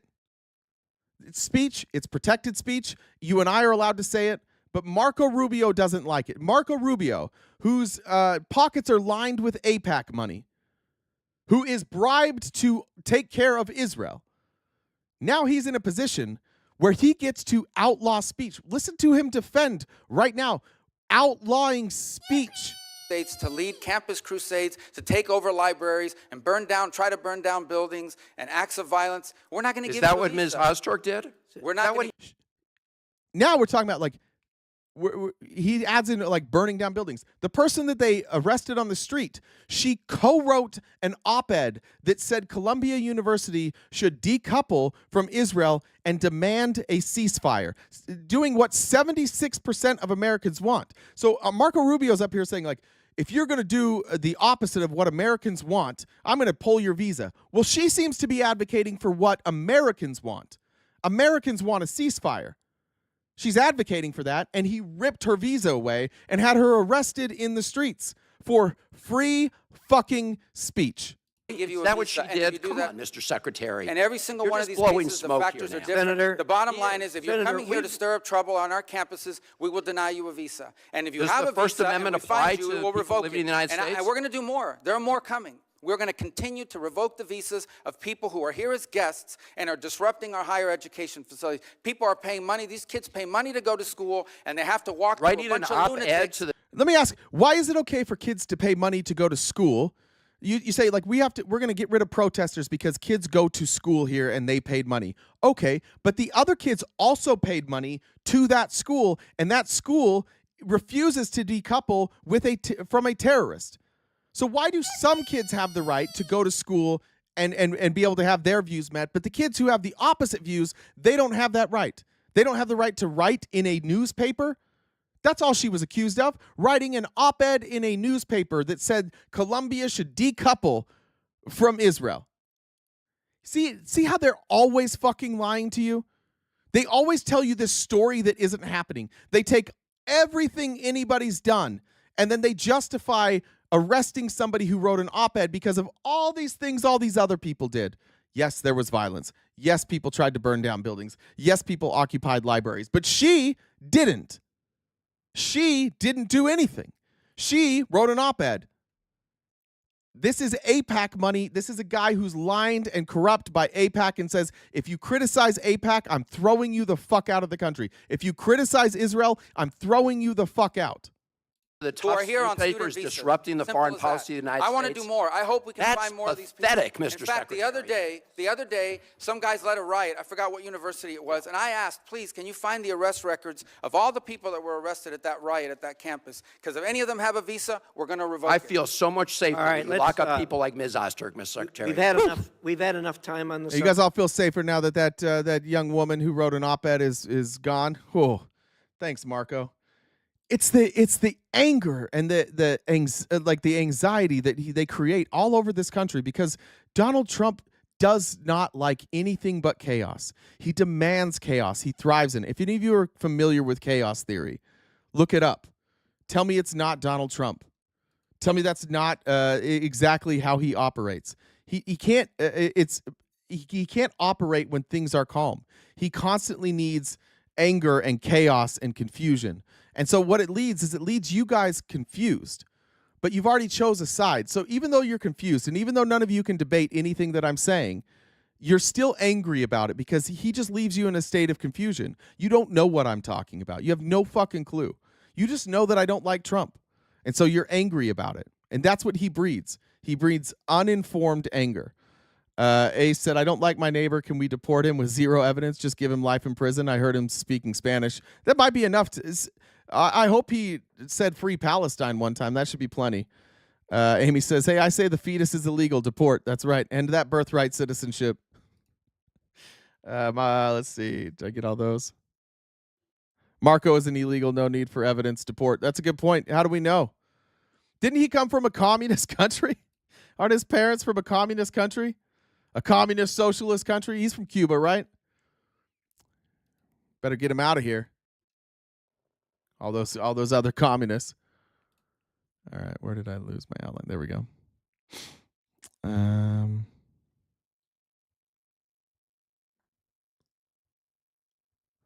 Here's a pretty sick exchange actually here. Here was this was Marco Rubio with Tim Kaine.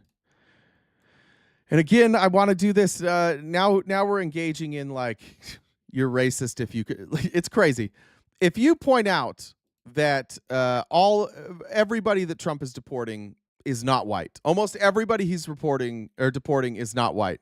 If you point that out and call it racism, then you're hysterical. But if you criticize South Africans, white South Africans coming here, then you're racist against whites. I just want to point out the double standard here. This is what Marco Rubio is going to tell you. That if you criticize that Trump brought in white South Africans, then you are racist against whites. The phrase says you are entitled to entrance as a refugee if you demonstrate a well-justified fear of persecution. No, you're not entitled. So you're can allowed. you have a different standard based upon the color of somebody's skin? Would that be acceptable? Well, I'm not the one arguing that. Apparently you are, because you don't like the fact that they're I'm white, just and that's why asking they're you to coming. say that would be unacceptable. Well, no, that I would say that the United States, a very easy thing the United to say. States has a right to pick and choose who they allow into the United Even States. based on the color of somebody's skin. No one's. You're the one that's talking about the color of their skin, not me. These You're are people refusing. Okay, well then explain this. Explain to me, Marco Rubio, if this isn't about the color of their skin, why is it that none of the black farmers who have also there's also been black farmers who have been murdered. There's also been black farmers who have had their lands taken from them, who have had their property destroyed. Why is it then, Marco? Just explain it. Just explain to us why you had an opportunity to bring in more than just white people, and you brought in only white people. And why is it that when you guys are raiding workplaces and you guys are putting up your little circle jerk propaganda videos, Why is it always brown people being deported? How come the people you're throwing out are all brown and the people you're bringing in are all white? Just explain it. Especially when it's not like you brought in a bunch of people from Sweden, right? Where the majority of the people, the overwhelming majority of the people are Caucasian. It's not like you did that. You went to a country where a massive minority of the people are white, and you brought them over here to flee persecution that was also happening to black farmers. So just explain it, please. We just want to, I know that you want to be hysterical, but could you just explain to us why people who would not qualify for an asylum claim, by the way, like, how do you qualify for an asylum? What are the qualifications? Let me read them again. U.S. asylum qualifications. Let's see. There we go. An individual must demonstrate a well-founded fear of persecution in their home country due to their race, religion, nationality, social group membership, or political opinion, and must be physically present in the United States. Nobody in South Africa confirms that. Nobody confirms that. There is no evidence that these people are being discriminated against because of their race, their religion, their nationality, or social group membership. Unless you're saying that, like, people are undoing wrongs from when white people stole all the land from black people, in which case, then sure. But that's essentially what we're talking about. These people are wealthy. There's one guy talking about leaving behind like a 5-bedroom house. They were fine. Again, we don't want to be the world's police. We can't take in everybody. Oh, they're white? Bring them on in. That's fine. Were being burned down and they were killed because of the color of their skin. Well,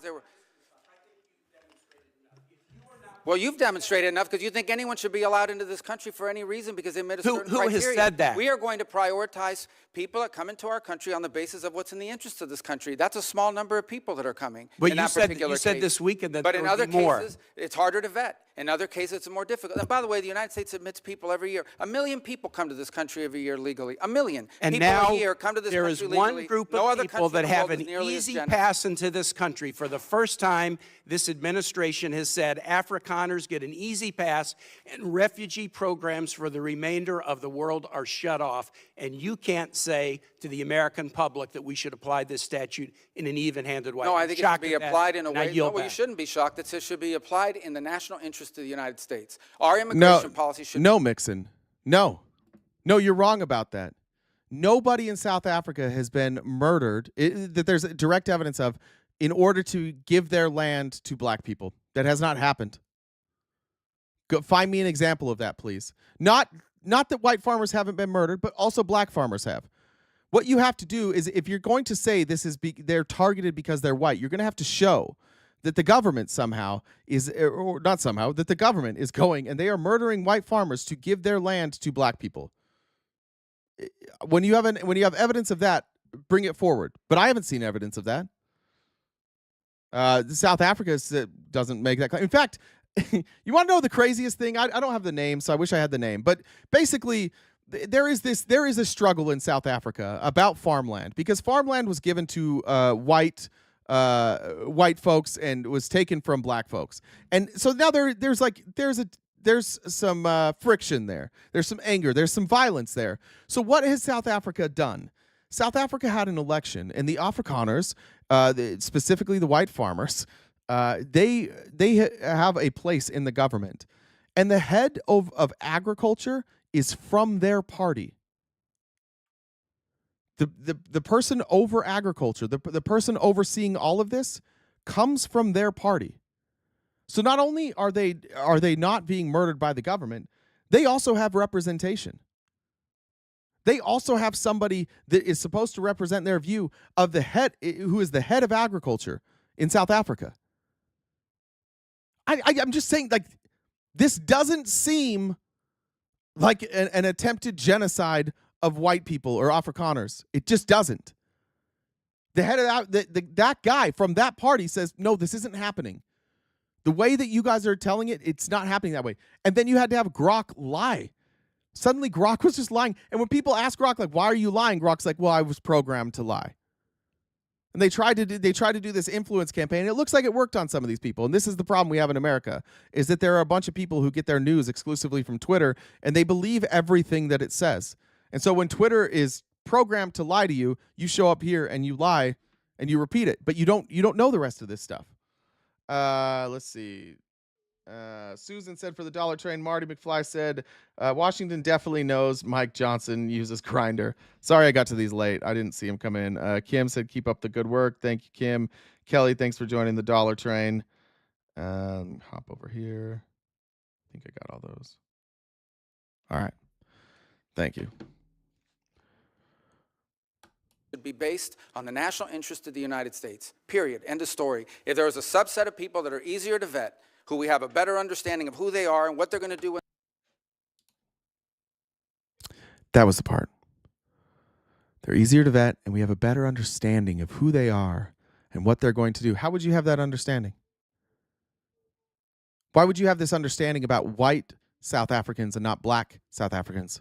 Why would you have this understanding about white South Africans and not brown people from Venezuela?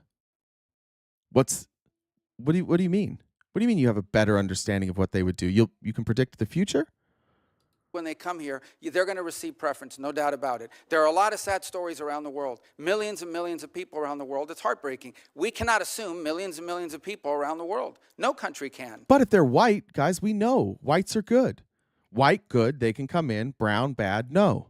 That's right. So you have to have a process of deciding who do you prioritize, who do you allow in. Whites. We do it all the time. We do it in our immigration system now under our current laws. Unfortunately, it's primarily based on family connection and not on what they're going to contribute to the society from a merit standpoint. That should be changed, but that'll require statutory changes. But the bottom line is this notion that somehow we have to accept anyone who wants to come to the United States is absurd. Nobody's making that notion. Nobody says. This is the crazy thing. Again, a straw man.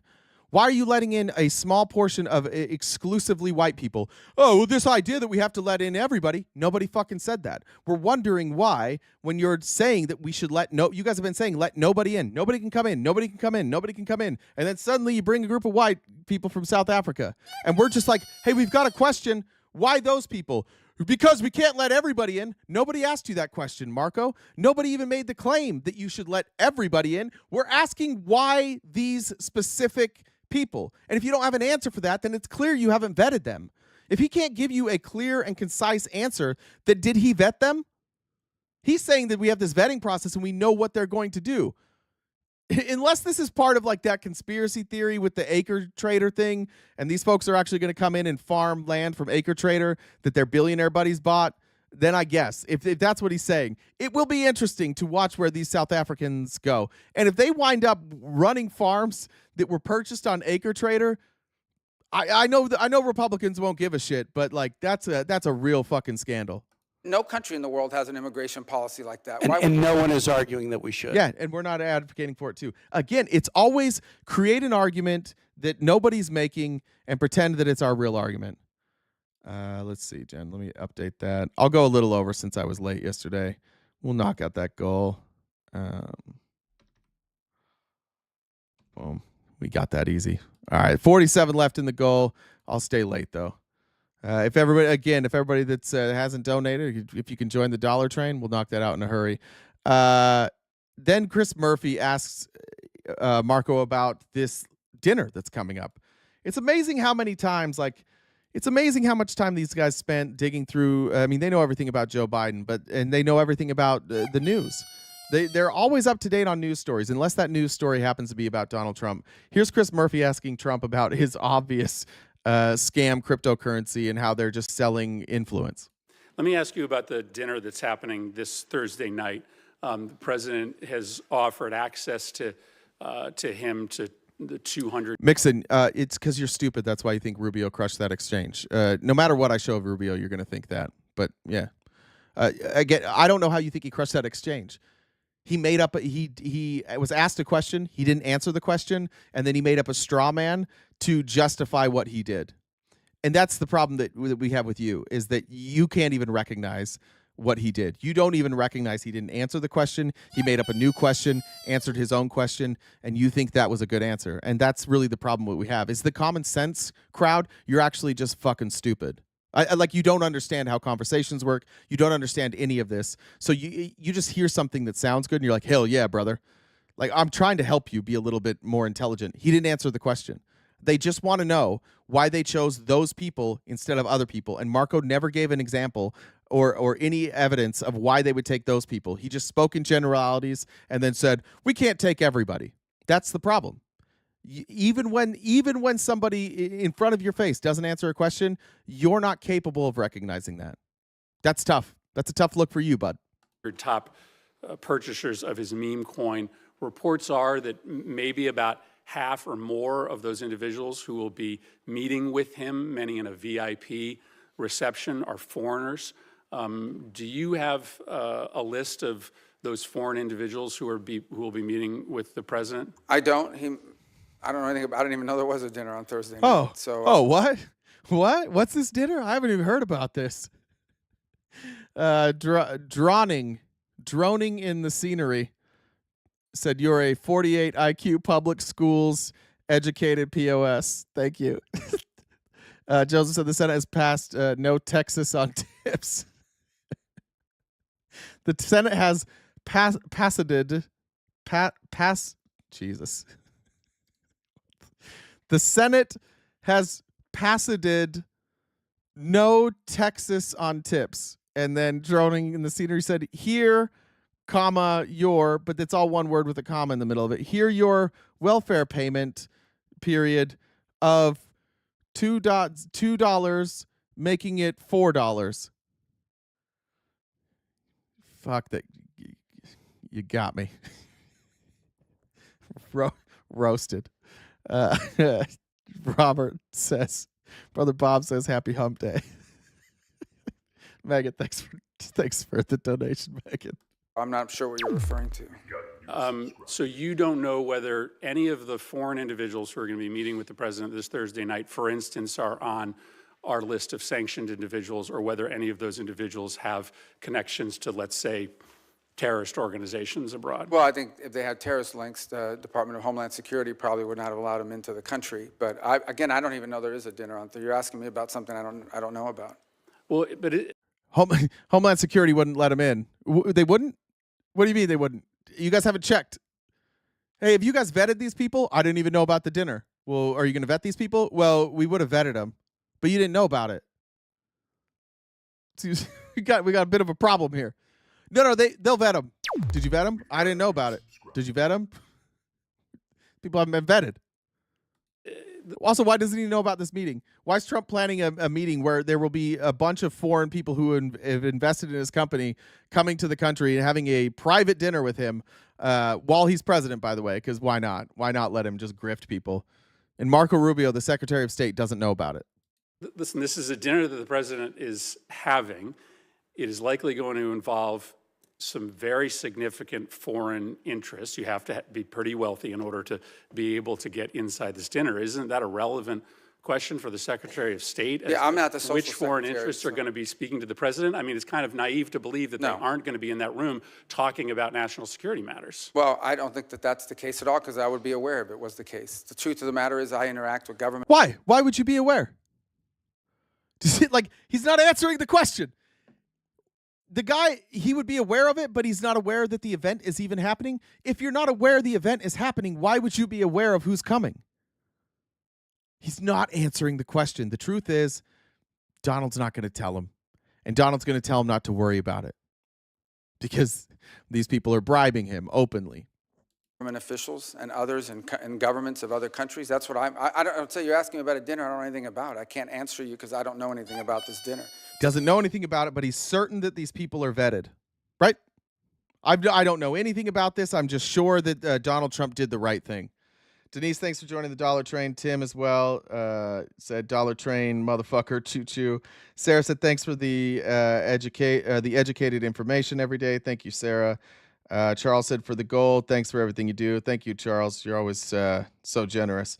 Roberts for the Dollar Tree from Robert.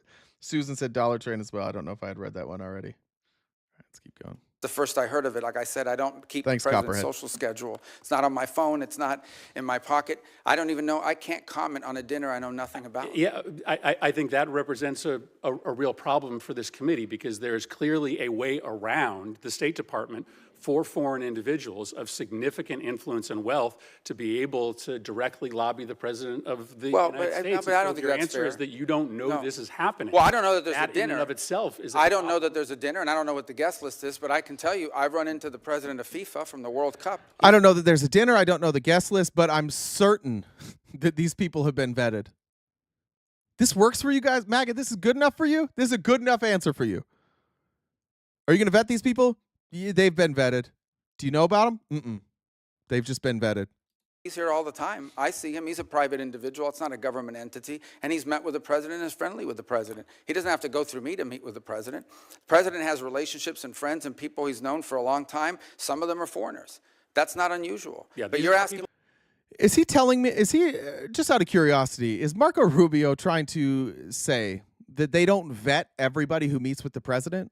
What is Secret Service doing then? Secret Service isn't vetting that? Yeah, maybe after you vetted them before, you don't vet them again. You don't think the president of FIFA was vetted? Ever? Yeah, no, if he meets with the same guy over and over, but again, you don't even know who's on this list, bud. About a specific dinner and implying nefarious impact. I can't comment on a meeting with the president. I think you should probably endeavor to get your hands on the list to make sure that there aren't individuals there who are perhaps contravening national security interests that the Well, I don't think Department that's, of I don't State have any is concern about that. prioritizing. Ultimately, I don't have any concern that the president having dinner with someone is going to contravene the national security of the United States. Thank you, Mr. Chairman. Here's Mixon, too. Now, you know what continues to drag the Dow down? Target was 268 in November 2022 when they put women's bathing suits with ball sacks in their stores. TGT is now at 93. You know why it's down? Like, it's mostly down because everybody's boycotting them. They really took a hit when the liberals boycotted them because we tend to have more money. And liberals are boycotting Target right now because Target complied with the DEI bullshit. And so nobody's shopping at Target anymore. You guys are mad because you're obsessed with trans people. It's all you can think about. And you saw a swimming suit with room for testicles, and you came in your pants, and it made you mad. And so you boycotted Target. And we're just like, yeah, we're going to fuck you guys if you're not going to have a diverse pool of people to hire from. We don't really want to go to a store where there's not a diverse pool of people to hire from. Our boycott is kind of cool. Like, it kind of makes sense, right? We're standing up for marginalized people. You're just mad that they're exposing your search history. Let me ask you about the... So if Marco doesn't know anything about that, of course not. Of course he wouldn't. Marco has yet to answer a question. Then we had the IRS, the new IRS commissioner, come in. And look, this is the dumbest fucking person I've ever seen speak. Elizabeth Warren is brilliant. And here comes the Republicans. Elizabeth Warren. She's brilliant. She was a professor at Harvard. She is one of the pillars of the Senate who helped us recover from the 2008 financial crisis. She literally gave up a very lucrative career to come into public service. She created something incredible in the Consumer Financial Protection Bureau, which now you guys are against because Elon told you to be against it, and now it's out of the way, so Elon can continue to be a criminal. So you guys are against that, but she's brilliant, and this is Trump's pick to run the IRS. Swear to God, his name is Billy Long. That's his real goddamn. He didn't go by William. We're going with Billy Long. And he's not doing anything for the other Billies out there. If there's other Billies out here, I'm sorry that this guy is representing the Billies. So, Mr. Long, when you and I met, I asked you whether it was illegal for the president to tell the IRS to revoke a taxpayer's nonprofit status. Droning in secrecy. Liberals have more money, but oligarchy, right? Yeah, I think maybe you don't know what an oligarchy is.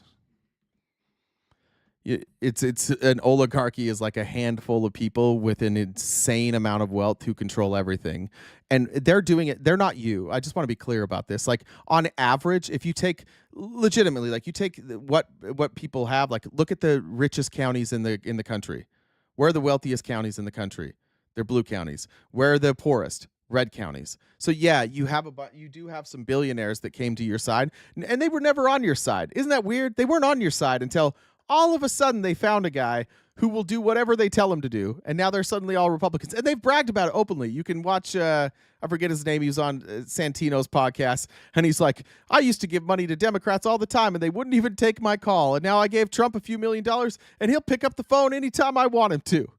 He's like bragging about how easy it is to corrupt Republicans, especially this administration. But yeah, you just don't know what an oligarchy is, dummy. And you said in our meeting that you weren't sure, but you would take a look and consult with lawyers. I sent you the statute. You've had 3 weeks to talk to the lawyers about it. So let's jump in. Mr. Long, is it illegal for the president to direct the IRS to revoke a taxpayer's nonprofit? Sorry, one more thing, just while you guys are hammering Elizabeth Warren. So she's just spending all of her insider trading. Elizabeth Warren is one of the few people in the Senate who has a blind trust, who is not allowed to discuss or make any trades at all. Somebody else manages her money blindly. She's not allowed to, and she supports the legislation that's currently going through Congress to ban members of Congress from trading stocks. You don't know what you're talking about. These are just these talking points jump out at you every time. You're like, she's evil. She's not. She's one of the good ones. Elizabeth Warren is probably one of the 5 most principled people in Congress. You just don't like her. But she has a blind trust with her money. She doesn't take corporate money. She is one of the few good ones. Status. Sorry, let me get that question out again. To direct the IRS to revoke a taxpayer's nonprofit status. What kind of idiot doesn't know how to work a microphone? In the first place, he wouldn't do that. He's not going to come to me and say that. That's not my question, Mr. Long. Please don't start down this. Are we on section 7? Mixon's got to get muted for a minute. Mixon, until you're willing to come up here and debate, you can't just, I'm not going to debate you in the comments. You get a 1-minute mute for a warning. I did not say the market recovered. I said it has not, or isn't recovering. I said it hasn't fully recovered. Go look at January 20th and look at the stock market on that day and look at it today. Unless while I've been live, it is past that number. But as of this morning when I started, it had not passed that number. 7212 or 7217? I'm at 26 USC 7217. Do I need to read it to you? Remember, the question is, any can the member of president take away somebody's tax-exempt status? The executive branch to request the IRS to conduct or terminate an audit on a taxpayer. All righty. So is it illegal? I'm going to follow the law, and if that's the law, yes. Okay, but He just read the law. He just read it. She said, can you read this law, please, sir? Is it legal for the president to direct the IRS to remove someone's tax-exempt status? And he read the law, and it's like, the president cannot. And then she's like, so can the president? And he's like, I'm going to follow the law. Just read. So can he, though? That is the law. Yeah. So I just want to be clear. Is it illegal for the president of the United States to instruct the IRS to remove a taxpayer's nonprofit status? Prohibits any member of the executive branch to request the IRS to conduct or terminate an audit of the taxpayer. Is that a yes? I'd have to go to the lawyers at the IRS to tell me. No, come on. You just read it. I know, but I don't see the instance that you're speaking about in there. Correct me if I'm wrong, but I don't see. Look, it says it shall be unlawful for any applicable person, which in this case includes the president, to request directly or indirectly any officer or employee of the Internal Revenue Service to conduct or terminate an audit or other investigation of any particular taxpayer. Is it illegal for the president to instruct the IRS to remove nonprofit status from a taxpayer? I'm not going to have the answer that you need, and I apologize. He just read it. He just read it. They're so afraid. Look, they all know that they're in a corrupt administration, and they all know that they're skirting the rules. So even when this happens, he's like, Trump might get mad at me. I got to check with the administration to figure out how I'm supposed to answer this. Again, also Elizabeth Warren didn't make any money from pharmaceutical companies, just employees from pharmaceutical companies. Jen, did you just jump in? Why are you not having the answer? You've had 3 weeks to consult with lawyers. The statute is about as clear as plain English Well, if I makes say I'm going to possible. follow the law, why would you need to ask me the question? Well, because I want to make sure that you understand what the law says. If you think follow the law means you just get to make it up on the spot, then, Bud, you don't get to be the IRS commissioner. I said The I would. point here is to follow the law as it is written. And I'm asking what I think is a pretty simple question. Can the President of the United States legally tell the IRS to change someone's nonprofit status? I'm not able to answer. You can't read these words and tell what those words say? I can read the statute, and I did. All right, to then me, tell me what they mean. What does it mean to say that a person, an applicable person here, that's the president, right? Yes. All right. All right. Cannot directly or indirectly, right, tell any officer or employee, that would be you, of the Internal Revenue Service to conduct Gentle parenting or is terminate beautiful. an audit or other investigation of any particular taxpayer. What part do you not understand here? It seems to be a nonprofit. I don't see exactly what it refers to. Any taxpayer to start an investigation of any taxpayer. If it's illegal, I'm not going to allow it to happen in my IRS. Is it illegal? That's Me the and you question. will I be wanna make friends sure you then. can I read want to the be your friend statute. anyway, but we will be on the same page. I'm going to follow the law, and if that's point blank What do the you law. understand? But you should know it. You're supposed to be in charge. You're auditioning to be in charge. Why don't you know the law?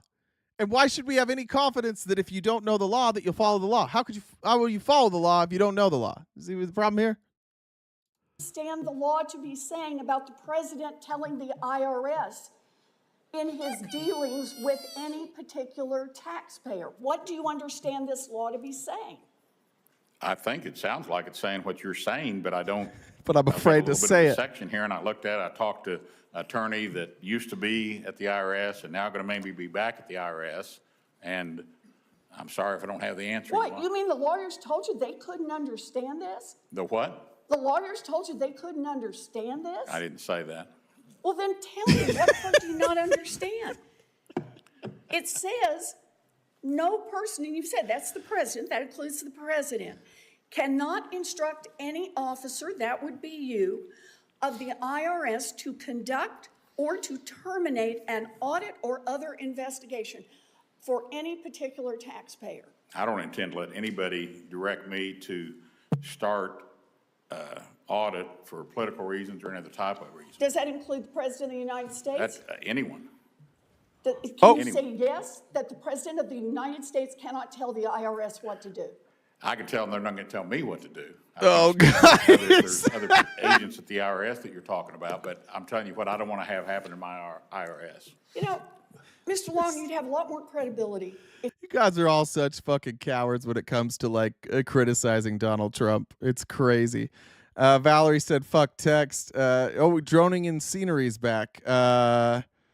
BlackRock, State Street, Vanguard, liberal oligarchy. Yeah, those bitches were just on the plane with Donald Trump when he went to Saudi Arabia. Those bitches are who Donald Trump just convinced the Panama Canal to sell to. Like, are you out of your goddamn mind? Those people are Donald Trump's friends. He's doing work for them right now. He just put them on Air Force One and flew them to Saudi Arabia and introduced them one by one to the Crown Prince of Saudi Arabia, saying, great news, guys. This guy will give you money. And he said to Saudi Arabia, these are my friends. You'll never believe how much money these motherfuckers have given me. And all I have to do is cut their taxes and give them whatever the fuck they want.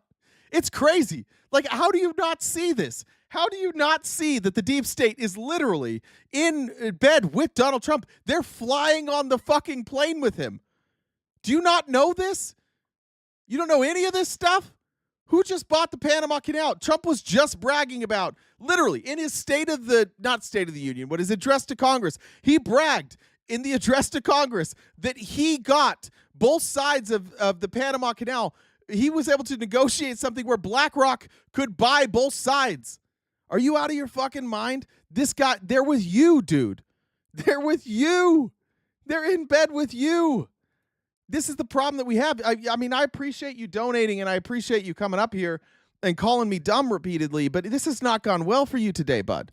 Enjoy your capitalist welfare payment. Thank you. I appreciate it. I accept all welfare payments from the capitalists.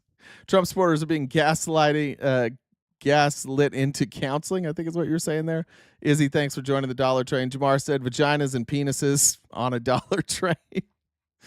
Joseph said, I'm not stupid. The spell check is out of control. Appreciate that. Reading isn't your strong suit. Oh, you told me reading.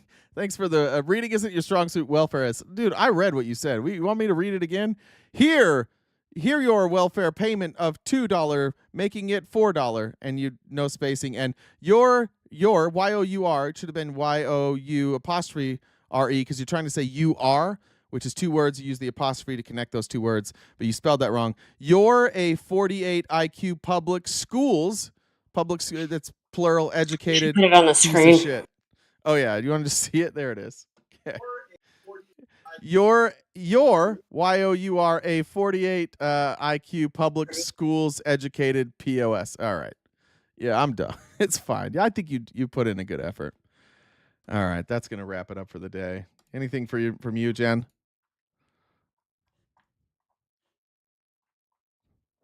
I'm not really hung up on spelling. I don't. It's funny to be called dumb by people who can't spell. It just. I do find it funny when people think that like you're reading it wrong. Dude, you wrote it out. We can see it. So I mean, it's. I appreciate it. I do not a reading problem. I'll give him credit though. He finally figured out how to get me to read comments. Republicans, you guys are welcome. I'll read your comments too. You can say whatever you want about me. I'll read it. It's beautiful. You just got to pay me to do it. Exactly. Well, if you guys haven't already subscribed to us, please do so. Turn your notifications on so you can see when we're live again. Also, go back to our link tree. We've got a new. Jay's going to do some Cameo, so that'll be fun for everybody if you guys want to send over that kind of stuff. And then also go check out our videos. We try to put something up almost daily, so if you guys haven't gone, please go over there and engage with our videos, like, comment, share. We'd appreciate that. So yeah, what's the difference between beer nuts and deer nuts? I don't know. Beer nuts are $1.50. Deer nuts are under $1. I like that. Shoot the border right there. We just got them. I appreciate it, MAGA. Way to hang on. Still talking about the border and trans people. It's all you care about. I appreciate it. All right, guys. Jen did all the announcements. I appreciate you being here. Sorry I missed you yesterday. Hopefully, I'll try and stay late every day this week to make it up to you. But thank you again for your support. Jen told you where you can find us. Tex did message me and said he can set up a debate with who's that idiot? What's his name? Andrew Wilson. Anytime, any place, anywhere. If you think I'm dumb, reach out to your favorite Republican content creator and ask them to invite me on to their platform for a debate. We'll all have that discussion anytime, any place. But thank you, everybody else, for being here. I love you very much, and we're having a great time. I'll be back tomorrow morning and every weekday morning, 9:30 a.m. to 1 Pacific Standard Time, here on YouTube, on Twitch, on Twitter, on Facebook, and I think we're close on TikTok. I think we're getting really close. I may get a stream key tomorrow. We'll find out if my TikTok agent's any good at his job. I'm looking at you. We'll see if you're any good at your job. Anyways, I'll catch you guys tomorrow morning. Stay cute and cool, and have a great summer.